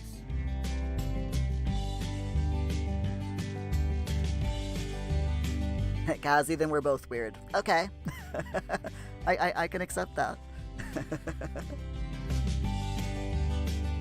No, when I was in school, yeah, back when I was in school, I loved learning about all of the weird things. So I was heavily into ghost stories and haunted houses and all that stuff when I was little. Hi guys. Came out in the desert today, and I'm going to take you into Lovelock Cave. And I did a video on it this once before, and so I'm redoing it because my original video got taken down my YouTube because I had my grandchildren in them, if you remember all that fiasco. So we're doing it again. Yeah. I remember that. A couple of years ago, YouTube had a thing where if you had children in your videos, even if they were older videos, if you had kids in the videos, let me turn you around, give you kind of a then YouTube went through this thing where, because of the child, I think it was Cobra or Kappa, they deleted all videos that had children in them that weren't labeled as being for kids. I'll tell you what little bit I remember. So a lot of people lost an absolute load of their content. If you want full detail, then check the comments. So Cassie, you love my talking to Kitty voice. I talk to Felix a lot. We're going to be going up that path right and she just kind of, puts up with it. up to the cave. It's a little bit of a steep climb. Although in the morning she talks back to me. So like first thing in the morning, if she's been out for a while and I let her in, she's so talkative. She's just meow, meow, meow, meow, meow, meow, meow. And I'm like, really? What else did you get up to, Felix? Meow? Like, really? Would you like some food? Meow? I wanted to note too. We have a nice 5-minute long conversation some mornings. Recently, so you see that blue out there is actually the bottom of Lake Lahontan, and there's over here's a lot more water. You can see it out there. I was like, they don't do it, but Felix. Oh no, Felix still. Yeah, she still chats with me every so often. It's really cute. And rain. So he doesn't do it at night. Here's the landscape out here. It's mostly a morning thing. I think it's gorgeous. Yeah, right, Felix. I really like the desert. And here's the little park area. At night, when I talk to her, she just tends to purr. Sitting up there. And that's my daughter over there. She was kind enough to come with me today. So let's get going on up the path and see the cave. Okay. This is a little bit of a steep trail.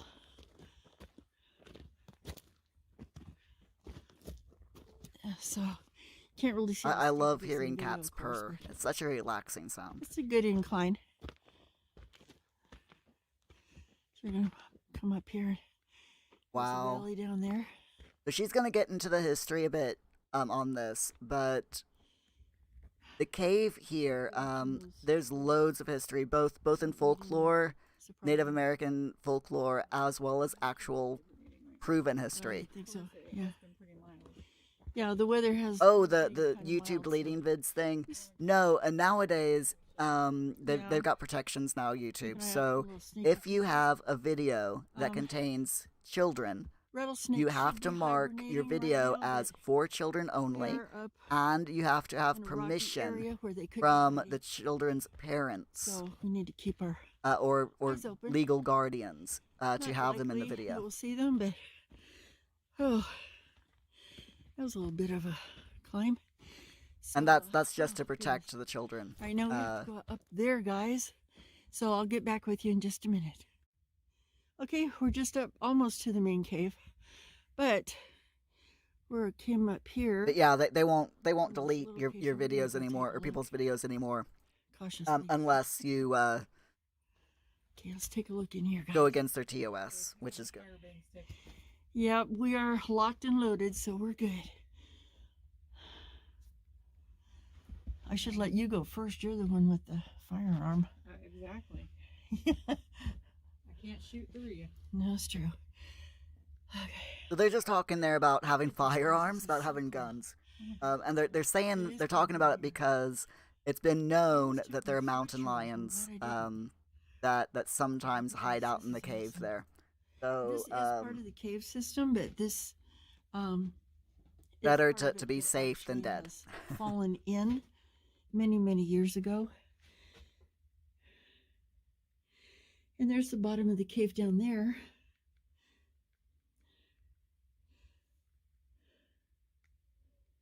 And there's going across the top. Ooh, it's dark up in there.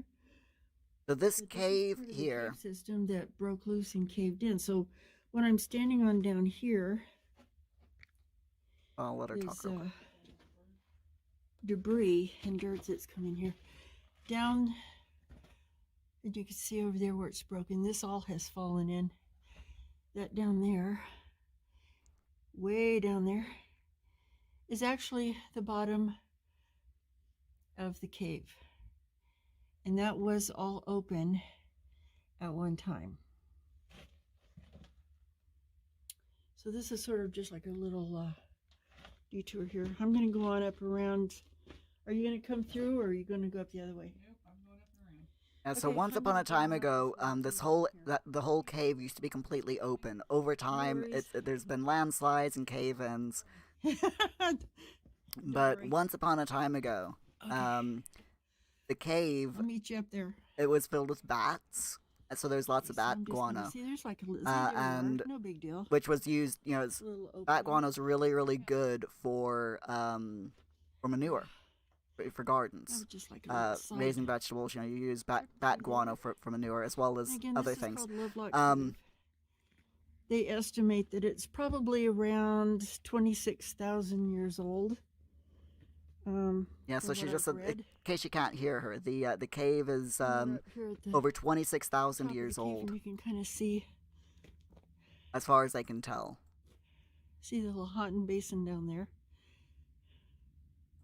And so yeah, miners So we came fairly recently they dug out the bat guano, but while they were digging out So the we bat just, guano, mining that out, And they that's quite an incline. came How across far is this thing going up? It's like a artifacts really steep incline. inside the cave. Yeah, we came up that trail right over there. I'd say Artifacts that led, you know, that showed that you know, like Couple human hundred feet. remains and pottery and stuff like that inside the cave. I don't know. I'm like watching for bats. We're a few Yeah. hundred feet, just I mean like almost straight up, but this is we're actually up at the cave, and this is the opening, and it's so pretty up here. Really awesome. So let's continue on and go on in the cave. She's gonna go inside the cave, the bit that you can actually get into at the moment. She's gonna go inside the cave, and she's when she does, she's gonna tell you a little bit more about this. So I'm gonna shut up now, and I'm gonna let her talk. Yeah. We have mountain lions and bobcats and rattlesnakes and ouch, some really fun creatures that you really don't want to run into. Just look underneath there. And here's the Of course, it's so quiet. I hear every little. yeah, you can noise. hear every little thing. There might be bats. Well, this was There are bats. yeah, this cave at one time was full of bats, and it was discovered in the 1800s. Actually, the Paiute Indians that lived in this area told a visiting archaeologist who was in Lovelock, isn't that pretty out there, about this cave. So he came up here and saw it, but miners had been in here, and the cave was a lot more open at that time too, but miners had come in and they were mining the bat guano and making quite a fortune out of it, selling it to a manufacturer in San Francisco, and he's using it in explosives and whatever fertilizer, whatever they use it in. And here's a little bit of a, if you want to stop the video and read this. Alright, so she suggested that we stop the video, so I'm going to do so. So we're going to read this real quick. It says, clues to the past. Archaeological excavation of Lovelock Cave began in 1912. Archaeologists worked in dark and dusty conditions and found large areas disturbed by the earlier work of guano miners. The first excavator, Llewellyn Loud, was joined in 1924 by archaeologist Mark Harrington. Together they excavated over 40 storage pits inside the cave. Within one pit was a cache of 2,000-year-old duck decoys. The storage pits held such items as fishing gear, sagebrush sandals, leather moccasins, a mouse skin blanket, a blanket made out of the skin of mice, which is amazing, shell beads, a carved wooden grasshopper, and finely woven wickerwork basketry. Overall, more than 20,000 artifacts were discovered inside of this cave. The storage pits were 2 to 4 foot deep. They were lined with grass or old basket parts, filled with goods, and then sealed with grass and stones. The top of each pit was located level with the cave floor, which varied significantly over time. By comparing the pit top levels and styles of artifacts, archaeologists were able to assign time periods to each pit. The cave revealed many different phases of use by Native Americans, divided into what archaeologists call stratigraphic layers. These layers form from sediments and other materials that accumulate on top of living spaces. By comparing layers and artifacts, animal bone, coprolites, which is fossilized feces, and fossilized plants, archaeologists were able to determine changes in ways of life and cultures over time. Information. Archaeology is always, Yeah, I've loved biscuits, archaeology as well for the sandals, longest time. Duck decoys. At one point, I actually wanted to all become an kinds of stuff archaeologist. in here. But my high school science teacher, Archaeologist came in he California, and did a whole dissuaded me study. from it because And it's got quite a legend to it. I was never good All at those dates. details And in he's there. like, if you're going to go into archaeology, you have to be really The, good with description dates area. and remembering So, there's historical something going down dates. in And here. I just was not good at it. So I gave up that Slide. dream. I probably shouldn't have. But yeah. I did. I Look at these believed what rows teachers here. said back then a bit more than I should have. The kids, And eventually, if there are one any day, kids watching after this, years and years and years and years, don't something listen to just your might fall teachers. down and instead of covering an opening, but that may be a little while. If you want to do something, you go and you do it. Legend is As in, like, that if you want to do the something according in to the life, if you want to Paiute become an Indians, archaeologist, that you go in and their become an archaeologist. folklore, If you want to become a that musician, there you were practice and you become a giants, musician. red-haired giants. They estimated them to be between 8 and 12 feet tall, and depending on who's telling the story, sometimes taller. Lived in this cave, and you can see that there's been fires in here. Look at the rock. Well, part of the story, at one point, wasn't there a fire lit to try to flush True, out the true. neighbors that were living in here? Yes. All right, so she just said there that Anyway, they lived in here, but you can see where some archaeological the fire at the beginning digs of the cave is a different said story, that I'll there tell you about that. But back unearthed then, skeletons this that was a were really like huge 8 feet cave tall, opening, and now it's fallen down so supposedly. badly that and collapsed. That it's not really that huge of a space. It's still Whether pretty that's true or not, impressive. I don't know, but that is what See back what lore says. I'll show you all the cave wall in here. But it's still pretty impressive. But legend has it they lived in here, the red-haired giants, and they had a habit of, oh, I didn't bring my flashlight. Did you, Sandra? I just have the one on my phone, but I just tried it. It's not very bright. Okay. Is it too dark back in there? No, I can still see in here. I just don't want any surprises. See, like, I'm Yeah, the last thing you want to do is to go inside of a cave and a bat drop on your head or something. I got my Spock ears on. I'm listening. well, somebody was just here. Because remember we passed Or Right, snakes. So, Or worse. Yeah. Yeah. Well, we're out here a many, many miles into the desert away from anybody, so we're just being really cautious. But and then they have this nice little platform. The BLM made this platform so you could walk down here into the cave, which is really nice. And they bring high school kids and stuff down in here to see the cave. It's a really nice archaeological site. But the story was the red-haired giants lived in this cave, and this is what's left of it. But they actually lived here. They would catch the Paiute Indians, and the red-haired giants were cannibals. And so they would make meals out of the Paiute Indians. And the Paiute Indians finally got tired of it. And they all banded together one day, came to this cave, and because you can see the black marks. Let me see if you can see. Yeah, you can see the black where it's burnt. They filled the beginning of the cave. I love Yeah. caves. Caves are absolutely. I agree. Caves are beautiful. I mean, they're freaky, but they're beautiful. And set all this brush and timber and everything on fire and block them in here. Well, after a while, the Indians, the smoke, the red-haired giants couldn't take it.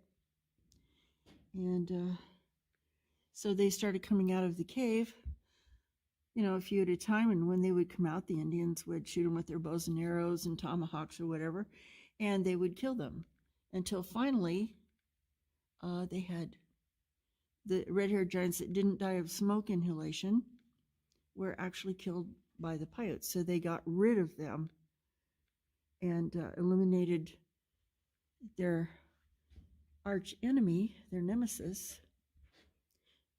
And do you feel comfortable enough coming down here with your light over in this dark area for the lower level? So, don't know how much you actually heard of that. But she was telling the story, the myth of the red giants. Well, yeah. So, I'm actually going to stop her video there because she doesn't really go into much more history or lore. But basically, yeah, the cave was rumored thousands of years ago to be home to giants that had red hair, and they were like 8 or 9 feet tall or taller, and according to some legends. They lived in that cave, and they were cannibals. And the ancestors of the American Indians that live there today, their ancestors obviously got fed up of living in fear of their lives, and in retaliation for all the lives lost, they trapped all of the red-haired giants inside the cave, put huge fires in front of the entrance, and the giants, the people who lived inside the cave, they either died from smoke inhalation or they were killed by the ancestors of the American Indians that live there today, as they left the cave trying to escape. So it's a weird bit of lore, but obviously there were people that lived in those caves at some point because of all of the of what they found doing the archaeological digs. So, Kazi, you went to 3 locations like this, but now you feel a bit claustrophobic and you might not go explore more caves, and you're really into giants. Every single culture, and I mean every single culture, has myths or lore about giants. And I find that really interesting. It's the same as every, pretty much every culture out there has some kind of story or myth about a flood. Some cultures say it was a world flood, some say it was a localized flood, but it's still very interesting how similar all those stories are. Same thing with the giants. It's very, very interesting how similar some of those stories are across cultures. And you can be talking like thousands of miles apart. I just find it very interesting as well.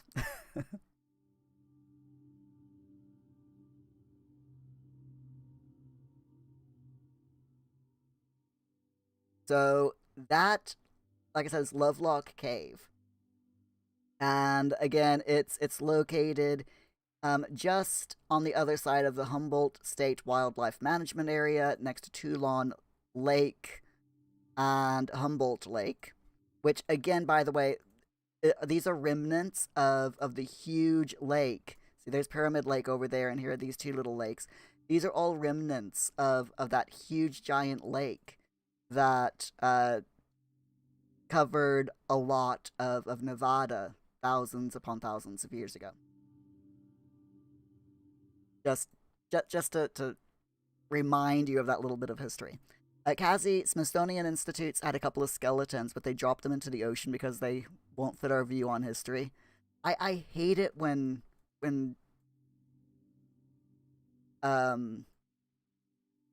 hate it when that happens.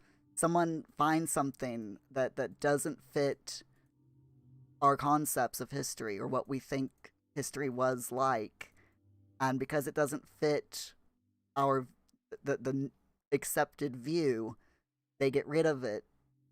It's just, to me, it doesn't make any sense. It's like, it doesn't necessarily mean that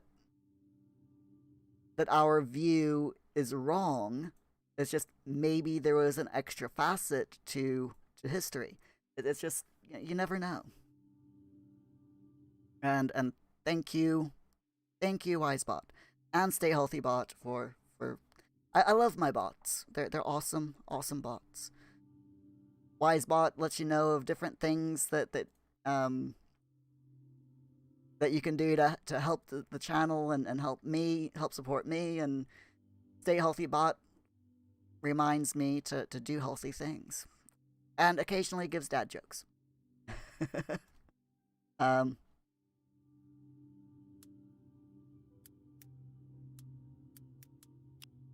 There we go. Dad joke for tonight. A butcher accidentally backed into his meat grinder and got a little behind on his work that day.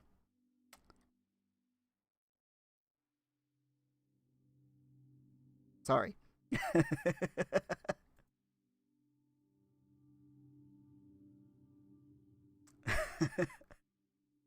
It took a second for that to click in my head. Yes. Anyway, moving on. So the next... Whoops. Coming down. Let's try that again. There we go. The next video we're going to take a look at is actually Lovelock Town itself. And just like the cave, there's loads of history. The history about Lovelock, the town, obviously is not as old as Lovelock Cave, but it's still an interesting history. Loads of people that we would consider, like famous people, entered or stayed or lived in Lovelock, which is really weird. I mean, Amelia Earhart has connections to Lovelock. What's his name? Charlie Chaplin has connections to Lovelock. It's just so weird. So Lovelock is a town right here, located not too far from Lovelock Cave and the Humboldt State Wildlife Management Area. It's just literally follow Interstate 80 going north through Nevada, and you'll come across Lovelock. Actually, you'll literally go through Lovelock, so there you go. Kazi, it's politics, or it didn't fit religious institutions' views, and don't get me started on that. Religion has done a lot of good throughout history, but it's also done a lot of bad, and that's all organized.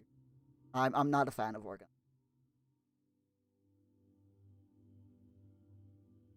And Kazi leveling up to a level 75 triple whip frappuccino with cream and sprinkles.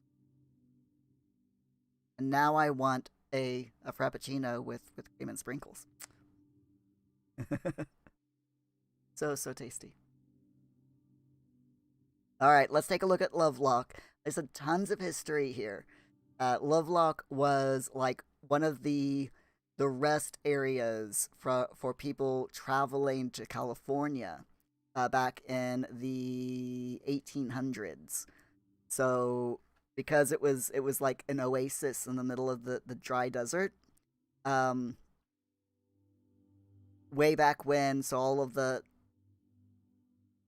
of the oxen and the carts coming through, they would stop here, let the oxen graze, because there was, like I said, it was an oasis, so there was quite a bit of grass and greenery for the oxen to eat. And gradually a town just sprung up here. Cassie, preach. I might do it at one point. This episode of History Hunters. So I'm actually going to fast forward through this bit here. And the site of the hotel. Okay, there we go. So this is called History Hunters. Again, it's a really... hold on. I gotta get past that weird introduction, because that is extreme Americana. Kazi, you need to sub again when you got Twitch money again. Aw. Thank you, Kazi. I really appreciate you keeping me in mind. Remember, never spend any more than you can afford. I just appreciate you being here and chatting with me. And as a reminder, the more people who chat, the more money goes into the love jar. I love the love jar. The love jar is a brand new thing that I started this month, and I absolutely love it. Do you know what the love jar is, Cassie? I can't remember if you were here when I was explaining it.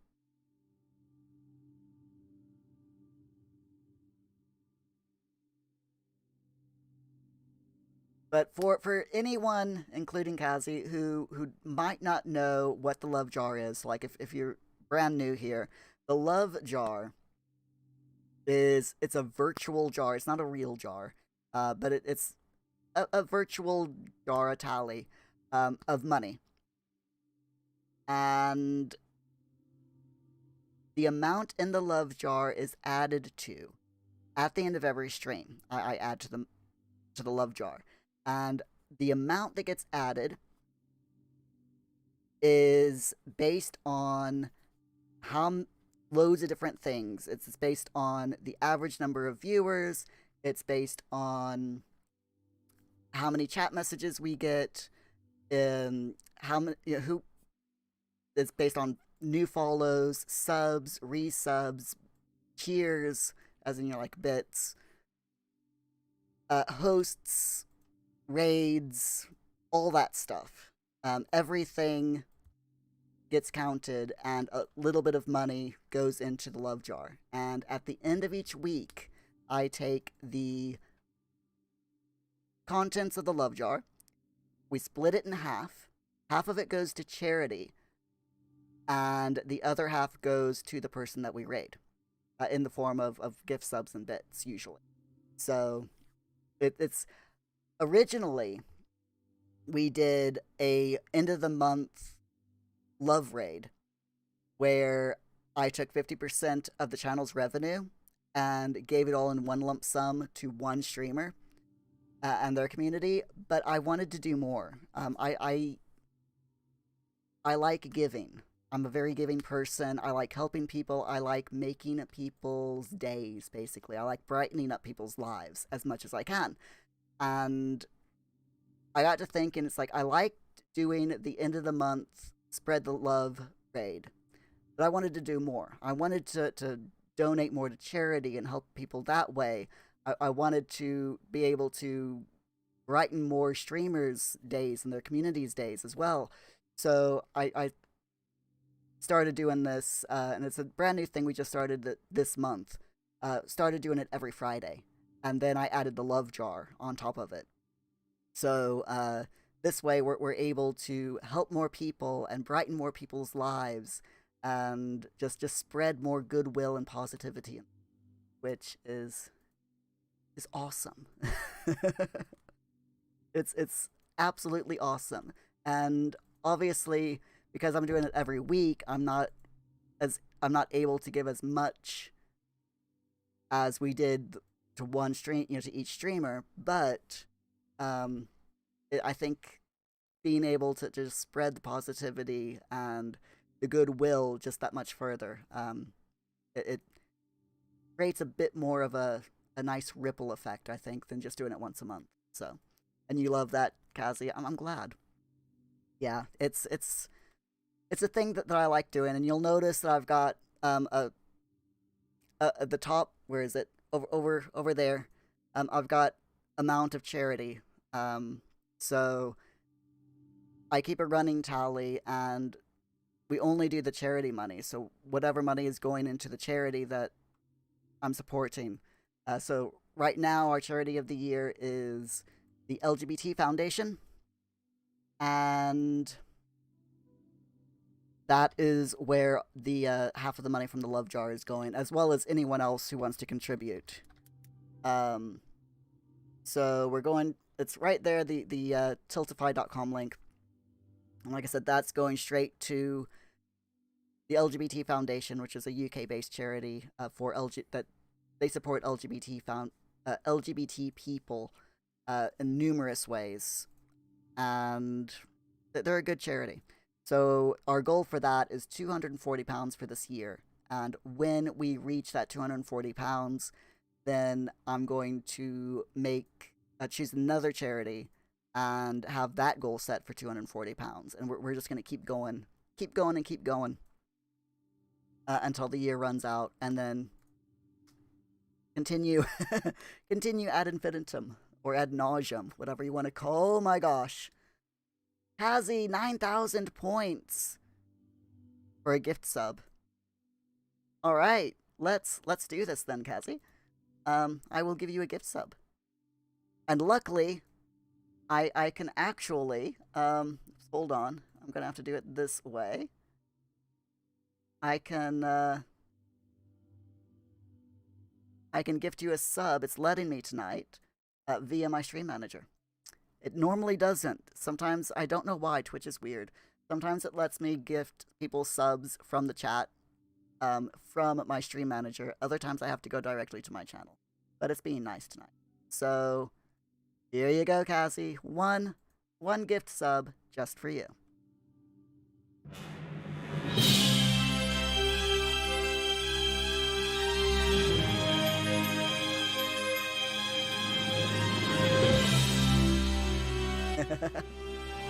You're very welcome. Thank you so much for redeeming those points. And of course, because of the Love Jar, instead of doing 50% revenue, it's a straight $2 goes into the Love Jar. So that will be added to the Love Jar for the beginning of next week. So thank you very much, Kazi. Let me find your heart and put a stamp on it. Yep, you're way at the top of the curtain as well. There we go. One stamp for your heart. I have to be careful. I accidentally put, when I was reorganizing my sub love curtain, I put some of the hearts a bit higher than I should have done, and it's a real stretch to reach those top hearts. But thank you so much, Kazi. I really, really appreciate it. Like I said, that's $2 going into the Love Jar for next week. And well, let's hear about Lovelock, Nevada's history. This place was a key place for the travelers who were coming from the Midwest to California on the Humboldt Trail. There you go. Pioneers like to stop here because this place for 3 miles was solid green. It was called Big Meadows. It's a place where their oxen got to feed on the grass, and they got to frolic on grass after traveling to the desert for many, many months. It took 4 to 6 months to get out here to California. Wow, 4 to 6 months to get from the Midwest, like Missouri area, shows the to California back then. Ah, wow. So this is the Hastings cutoff that the Donner Party took that delayed them so much to come around the Ruby Mountains here. And they They met here somewhat west of Elko and continued on. They went right through here. As you can see, here is the stamp mill. In prior videos, I told you about how stamp mills were used to crush ore. This was probably used here in Nevada somewhere. This wheel right here turned the stamps that went up and down and crushed the ore right underneath here. They use these ore cars over here to transport the ore to be crushed. A hoisting engine used in the mines.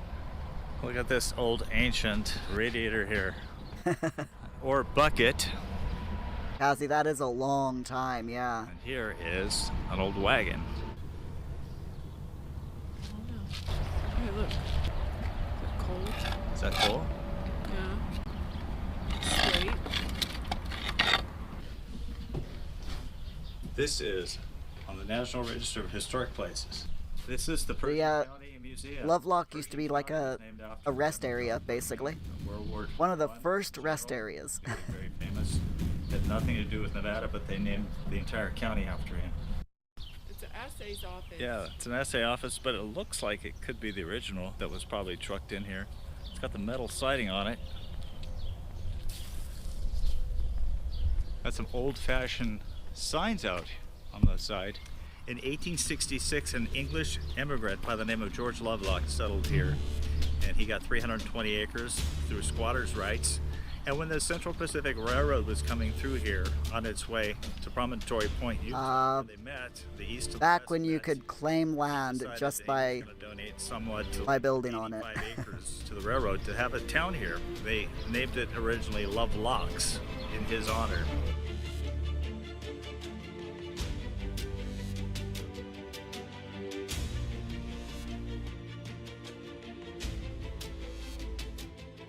A museum docent named Devoy Monk was hospitable when she happened to come by and open the museum for us. This is the 1960 Cadillac. Oh, wow. You could ride in it and not feel a bump. And the story that goes with it is when we got ready to turn it in for a new one, they were going to trade it in for a new one. The 1960s Cadillac used to be the ambulance for the town. And hid it over at the mortuary for 2 years, so the county couldn't find it. Wow. And are we glad they didn't? This is the mining part. Okay. So, this is Rochester. Picture Rochester. I'm over here too. And where's Wow. Rochester? Up there. Come look at the foot pedal drill. Oh, Could yeah. you imagine if your dentist got tired? And you know what? Oh, and that's what you're sitting in? He was so horrible. Oh. You go to that dentist, and every time you get an infection. This is George Lovelock right here, founder of I love that old lady. That's cool. And then this is a daughter, Nellie Lovelock. I was told that this J.H. Bible incorporated groceries and hardware banner. He was the father of U.S. Senator Alan Bible. Alan Bible was born in Lovelock in 1909. His father, Jacob Bible, was a grocery store owner and raised cattle outside of town. Oh, wow. He became a lawyer and served in the U.S. Senate from 1954 to 1974. So that's an artifact from the Bible days. But not the biblical days. There's a difference. Big difference to the there Lone Mountain Cemetery between in search of the grave of Mr. Bible, the Tom senator, George and Lovelock. biblical days, as in the Bible. So we decided to come out here to the Lone Mountain Cemetery and find the grave of George Lovelock, a guy who basically was one of the first pioneers in this area, and he homesteaded some 320 acres in like 1868. He was a miner. He was also a hotel operator. That cemetery looks so weird. Of the Big Meadows I'm Hotel so on used to Main UK Street. cemeteries now that two totally different looks. Somebody left some silk flowers for him. So George Pioneer Lovelock and was founder born of in Wales Lovelock, in 1866, 1824. native of He England. came out here and he died in 1907. His wife Wow. Mary is buried right over here. As you can see down here, it says she's a native of England. She was 58 when she died on July 5th, 1881. Pretty cool little bench type seat there that memorializes George Lovelock and his wife. Mentions that he's the founder of Lovelock, Nevada. I almost tripped over a little grave here. I'm not sure what that is. Oh, that's sad. This appears to be a very lonely cemetery out here. Hardly any vegetation at all. It's just sand and rock next to Lone Mountain over there. The town of Lovelock is straight over here. I cannot say for sure, but I would bet that there are some graves here, some people who were journeying out, trying to make it to California. Probably. Oh, definitely.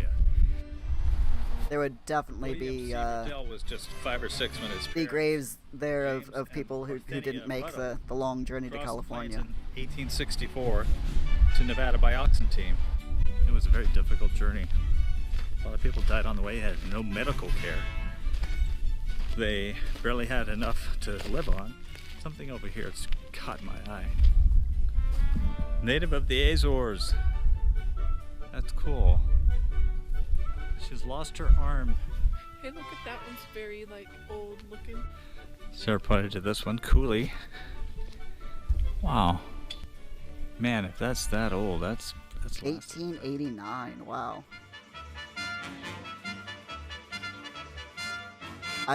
Another thing that I love is looking at old gravestones. I love going into really old graveyards for some reason. I don't know why. But if you find a really old gravestone that's still intact, the etchings and the artwork on the gravestones are so beautiful. The carvings are just gorgeous. That Thomas Jefferson designed himself.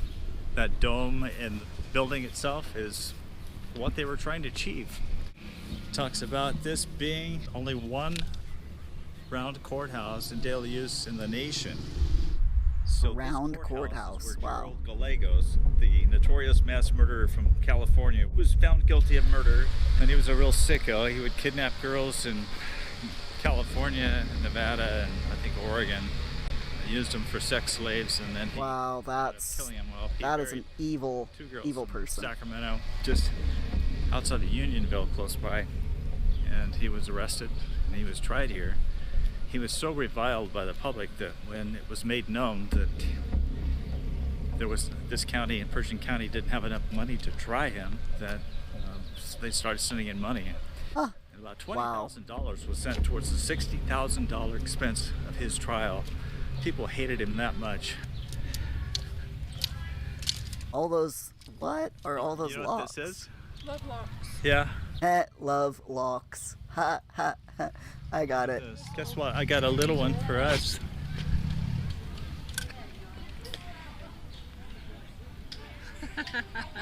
We only have a little. Love locks. Where do you want to put it? I love it. I absolutely love it. Somebody else's lock, probably. No, we don't. We're on the chain. That's hilarious. Should we put the date up or the name up? Our name up. That is a lot of locks. There it is. So many Good locks. now. It's official. It's official. We're love locked from Lovelock. See, here's some other little baby. If you want to visit our lock, it's the first one here behind the courthouse. Who's gonna want to come visit our lock? They're gonna come visit to lock their own. Holy cow, how old is that one? Wow. This town became famous when it was made known that O.J. Simpson was going to be released from the prison outside of town here. And there was some speculation as to whether or not he was going to locate here. That's obviously something that he would never do. He's in Las Vegas right now. Yeah, there you go. As you can see, I mean, we're gonna stop the video there, but there's so much history in the city of Lovelock. Like, so, Amelia Earhart has connections, as does Charlie Chaplin. I believe that one of the actresses that was who acted in some of Charlie Chaplin's silent films was from Lovelock. And Amelia Earhart, her connection to Lovelock is she was flying over Nevada, and the airplane that she was flying suffered from a malfunction, and she had to make an emergency landing. And she did so near Lovelock, and she actually stayed the night at the hotel in the town, which is pretty cool. So we're gonna go ahead and we're gonna move. Kazi's super interesting. It is. I'm just one little town that sprung up from, that originally was like probably one of the original or one of the world's first rest stops. You know, it was literally just a place where people moving from the Midwest over to California, where they stopped so that their oxen could eat fresh grass. It went from that to being a town because someone decided, you know, I'm just gonna, Lovelock, Mr. George Lovelock decided, I'm not gonna go to going all the way to California. I'm just gonna settle here. And because he just decided to build a house there, all of a sudden he owned 300 acres because he just decided to settle there. It was a whole other era when you could just do that. And then a town sprouted up because he donated several acres to the railroad, and yeah, it just went from there. So we yeah, that's those little life coincidences, little dominoes. If one thing hadn't happened, then, you know, if people hadn't stopped there, if there hadn't been grass for the oxen there, people wouldn't have stopped there. If people hadn't stopped there, Lovelock would never have settled. Had he never settled, the railroad never would have been built through there, and there never would have been a town. It is completely crazy. Yeah, I love it. Stolen land. Back then, yeah, back then, there was so much land in the States, and there were squatters' laws that stated if you settled on land, then it was yours. That was literally the deed. Was, I live here, therefore it is mine.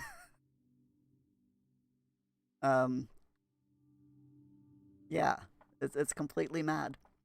So, this next video that we're going to take a look at is a very, very short video by Toyman Television, and it is all about Chief Rolling Thunder. Okay, so this is a really weird place. Up here, near Imlay, right here, going across Route 80 at Imlay, there is a place called Star Peak. And right here, there's this huge monument / museum / house that the American Indians have built. And it's called Chief Rolling Thunder Mountains House. Again, lots of lore, lots of history tied to it, so we're going to take a look real quick. And this, again, would have been a thing that Sean in Life is Strange 2 would have walked or driven past, or rode past, during his trip up to Haven Point. On our way to the Narrow Gauge Convention in Sacramento in 2019. Yes. We, crossing Nevada, well, Nevada's kind of the same in a lot of places. And this is a husband and wife travel vlogging team, by the way, and they're hilarious. I love these people. They're so fun. House, just to say hi to the house, not to him because he's passed away. And we've shown it to you guys before. So here you go. Look at that. House. Not sure I'd live there, but oh boy. Well, no, not my cup of tea, but what an amazing structure. He built it out of the junk that he found in the desert. Yes. And it was sort of an environmental thing that he was into. It was in the 60s when people weren't doing that. But he said he was going to build his house entirely out of the junk that people leave laying around. How cool is I that? think he found a lot. There's a lot of junk here. And the bottles. And bottle. And then cement. He mixed the whole thing with cement to hold it all together. And he made these plaques and dedicated them to different things and different military organizations. And just, they're fun to go around and read. These plaques are all over the place. So yeah, basically, if you didn't catch that, This was a building he called the Hostel. Yes. And I guess people... yeah, he built the entire thing out of roof on it. loose rocks that he found in the Vandals desert, set fire to it. trash that he found along There's a lot through of the tragedy desert. It's involved, but Part amazing. of it's made out of railroad ties. Yes, that's so cool. Isn't it neat? I know you had a relative with a... My grandma's house is built out. It still is in existence, and it's built out of railroad ties, but it's got stucco on the outside. I was fascinated that there are hundreds of these glass insulators just sitting about, Yes. and nobody has stolen them. People respect the place, at least. It doesn't get vandalized. No thievery. There is a That's person awesome. who lives here who's a relative of Chief Rolling Thunder Mountain. Right. But if people wanted to vandalize and steal things, there's really not a lot to stop them from doing it. But fortunately, they don't. I'm glad they don't. I am really glad. I'm so happy to just take pictures and leave it alone. It's completely mad. I love it. Toward the end of his life, he was recognized as an outsider artist. The house is a work of art. It's different. It's very expressive. It's very expressive. And It's at least completely he got a amazing. small amount of recognition toward the end of his life for creating something very, very unusual. Right. Unfortunately, his life was full of conflict with the other people who live out here. All those glass I thought he was bottles, some kind of hippie or something. Oh. And, railroad did ties. not have an easy life. It's a scrap metal Wow, and check out all the bottles. yeah. It's neat that the house is just full of, I don't know, hundreds of thousands of bottles that he found lying around out in the desert that diffuse the light and create these color splashes of light in the walls. It's really fascinating. I should have kept every bottle of Perrier I have drank over the period of years I have been drinking Perrier. Imagine what I could build. I'm actually fairly glad you didn't. just saying. But Yeah. in this case, it's really, really neat what Chief Rolling Thunder Mountain has done. Television screens, I agree, car Cassie. It's windows, absolutely bottles. fantastic. all the glass for the windows, everything here is just junk. Yeah. Junk that was left by people out along the freeway.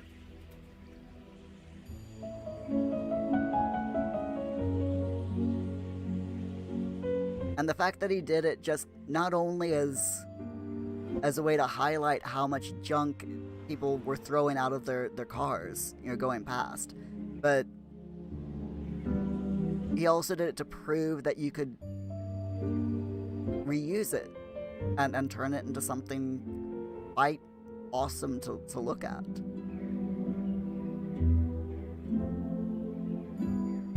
Well, generally speaking, we stop at Chief Rolling Thunder Mountain's house. It's just neat to stop by. It's just neat, and it never changes. No. It's just always exactly the same for Right. decades now. It's just exactly the same. And there's And that area is just beautiful. Like I Right. said, I mean, especially those in mountains, these just very volatile so days. pretty. Well, if you guys have not been over to the channel, Right, gonna go ahead and stop it there. So yeah, that. I remember when I lived in the States, I read about that house, and I thought that it was such a good idea, especially with using the bottles as sources of natural light. I thought that was a really, really clever idea. So, real quick, because I did say that we were going to do it.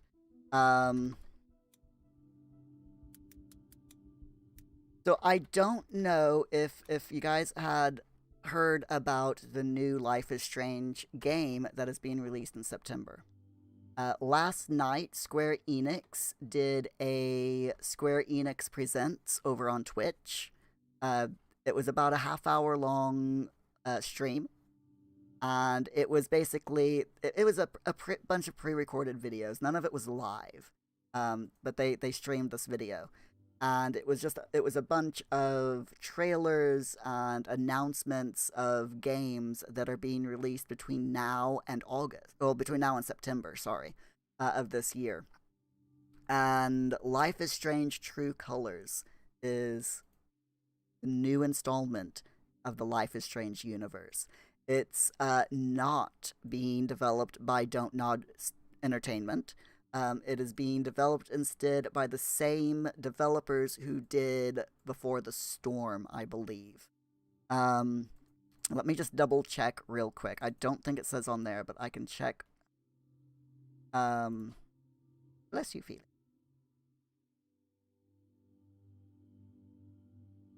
Yeah, here we go. Developer is Deck 9. And Deck 9 are the same people who did who developed Life is Strange Before the Storm. So Life is Strange Before the Storm was a fantastic game. This True Colors is such an awesome one as well. So we're going to take a look at the announcement trailer and the official trailer. Actually, no. They've got the full presentation. Let's go ahead. We'll take a look at the full presentation that showed last night. By the way, welcome to the world premiere of the next major game in the Life is Strange series. I have pre-ordered this game. I'm Maya, also known as MXMTune, and I am going to be streaming it, so I'm super hopefully, on release day. Show. If you're not familiar with the games, Life is Strange is a series of standalone adventures that explore dramatic, emotional stories about regular people, but with a stunning twist of the supernatural. Life is Strange True Colors features a brand new cast, power, and story, so it's the perfect place to jump in if you're new to the series. Now, let's throw the spotlight over to Deck 9 Games director Zach Garris and Erica Mori, the actor behind our brand new lead, Alex Chen, for more. I'm excited as well, Kazi. It's just, oh, look at this. Life is so Strange awesome. True Colors is a game we at Deck 9 have been working on since 2017. It has been a real labor of love for us. They've been developing this game since 2017. It's 4 years. This is a game about empathy, wow. About how we connect to each other. The story is driven by... They've really kept it under wraps. With supernatural elements, all brought to life by an incredible cast, led by our new player character, Alex, played by Erica Mori. What I love most about Alex is she's this smart, resilient young woman who, at the start of the game, has already weathered a really difficult life in the foster care system. But she still has this hope for the future, that somewhere she can find a place to call home. At the invitation of her brother, Alex travels to the town of Haven Springs. It's a fresh start, framed against the beautiful mountain vistas, sprawling lakes, and colorful architecture. A setting How beautiful that is the that? promise of every small town across America. Wow. It's her chance to start over, in a place where she can rebuild her relationship with Gabe after 8 years apart. Alex!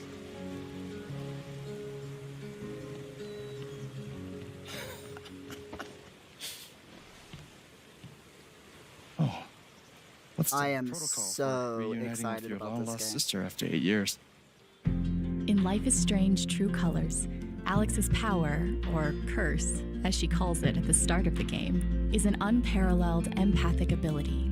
The psychic power of that is it allows her to Steph experience the from emotions Before of the other Storm. characters around her. But it's also a volatile power that can bleed into and take over her own emotions if she's not careful. So I love how they've put in some of the cast from the previous games, Opportunities or at to least use one your previous powers game and into freely this one. explore the streets and spaces of Haven Springs. On her very first day in Haven Springs, Alex meets our cast, including 2 new friends and potential romantic interests, Ryan and Steph, who fans may recognize from Life is Strange Before the Storm.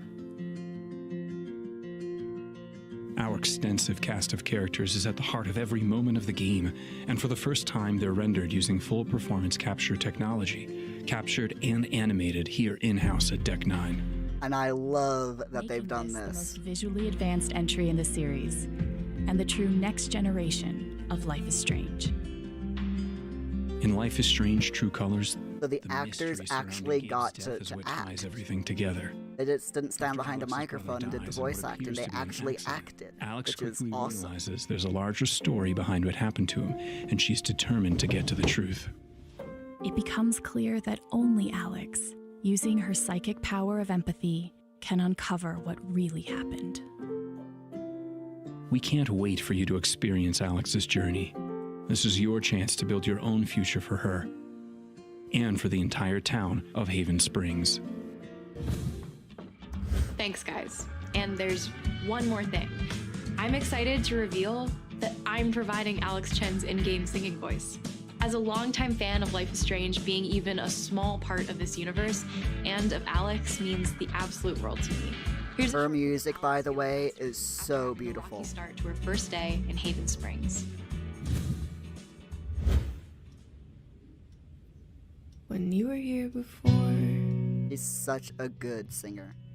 couldn't look you in the eye. You're dressed like an angel. Your skin makes me cry. You float like a feather in a beautiful world. So beautiful. I wish I was special. You're so very special. But I'm a creep. Has the empath problems? You know something about that? I know, right? Oh my god, exactly. Here. I don't belong here.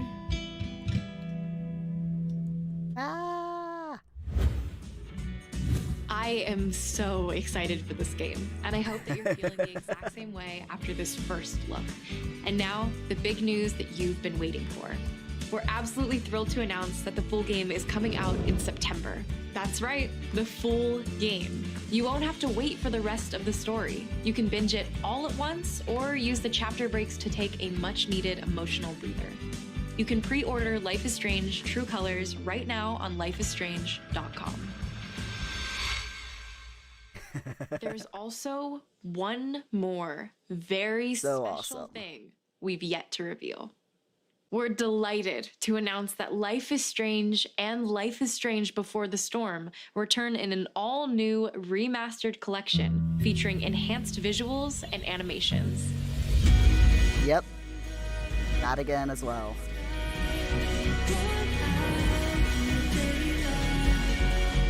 Look at those new visuals. Just for the title sequence. Yay.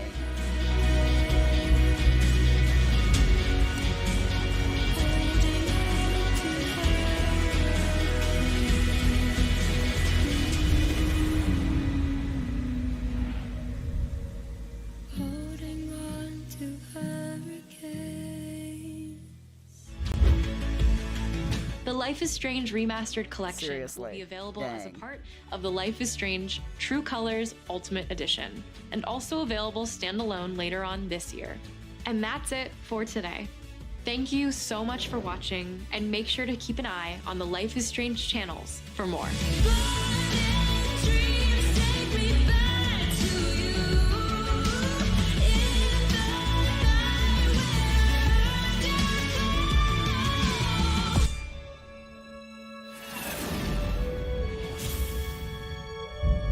I love the new system. They've just seriously the you can see the emotions in their faces so much better now than in even Life is Strange 2.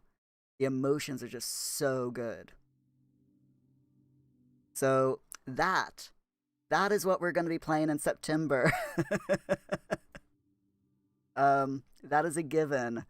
We are definitely playing that and streaming that on release day if I can get the game to download, because you know what Steam is like when a game that big is released. It's going to be nearly impossible to. It's going to be very difficult to download it. Download speeds are going to be terrible, but I'm going to try. I'm going to try my best. Has great music. Oh yeah, definitely. Such good music. I absolutely love it. And I'm because it's a brand new game. I might actually. I will keep all the music in just because I love it. I'm gonna get muted. The VODs will be muted, but it'll be worth it because it's such nice music. So that is it for tonight, everyone. We are going to go over. We're gonna raid someone. Before we do, I need to give money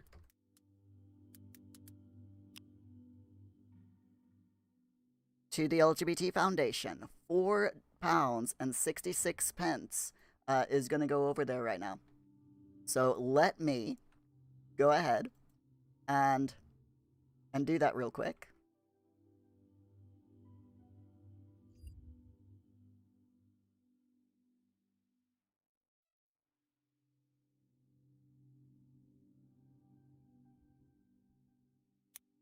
If it lets me. Twitch. There we go. Sorry, what wasn't letting me log in for a second there. Okay, so I'm gonna donate. What did I say? £4.66.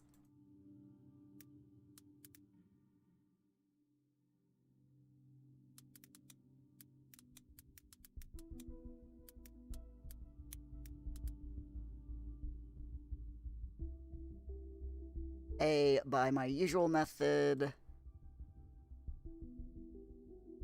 Cassie, you need to get some sleep. Oh, sleep well, Cassie. Thank you so much for keeping me company tonight. I really appreciate it. You're seriously awesome.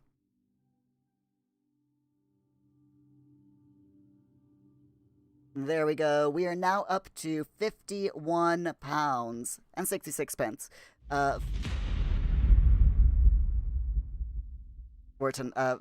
For the charity campaign for the LGBT Foundation. Our goal is £240. Our next milestone is at £80. When we reach that £80 milestone, I will be doing an IRL walking stream. Where I walk depends on how the lockdown is. So if we're still under lockdown when we reach £80, I'll be staying. I won't be traveling far, but if lockdown is lifted when we reach that £80, then I will be probably going closer into Leeds. So that's gonna be fun. Kazi, thank you so much for redeeming the gift sub redemption for channel points. I really appreciate it. You are a VIP here, so that makes you awesome. You know, anyone who is a VIP is a VIP because they are awesome, and you are awesome. So, right. So who are we gonna raid tonight? Let's find out. Make sure. Let's see. Make sure. Shut up, Muir. Find out who's online.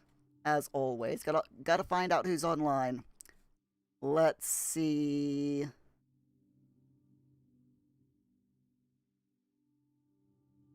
Nope. Aha! Boy Blue London is online playing The Sims 4. Let me just make sure that he is indeed streaming. Still on, because sometimes Twitch lies. Boy Blue is an awesome person. He's an LGBT streamer. He plays loads of different games, but he's a cat. Sorry, I just looked at his stream and he's got a cat face at the moment. which is hilarious. So we're going to go raid Boy Blue London and drop 466 bits in his lap. I have no idea. Oh, while the raid loads up, I do have, because I gave that gift sub, so we do have to eat one.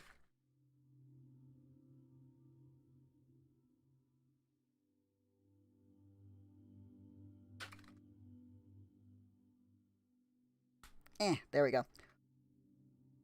One step in our chocolate chili challenge. I nearly forgot about that. So yeah, every sub, every gift sub, every resub equals one stage in the chili chocolate challenge, by the way. So here we go.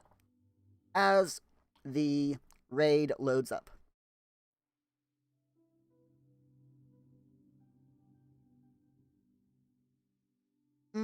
Oh my god. Spicy. Woohoo. Hot. Hot, hot, hot. So spicy. Thank you so much for being here, everyone. I will catch you on Monday. We're doing a virtual travel stream to Arizona on Monday. Hope to see you there. Have a good weekend. And stay safe, everyone. And Cassie, sleep well. Bye for now. Bye. Yeah. It's very hot chocolate. Literally spicy hot chocolate. Sorry, still breathing fire. See you later. Bye-bye.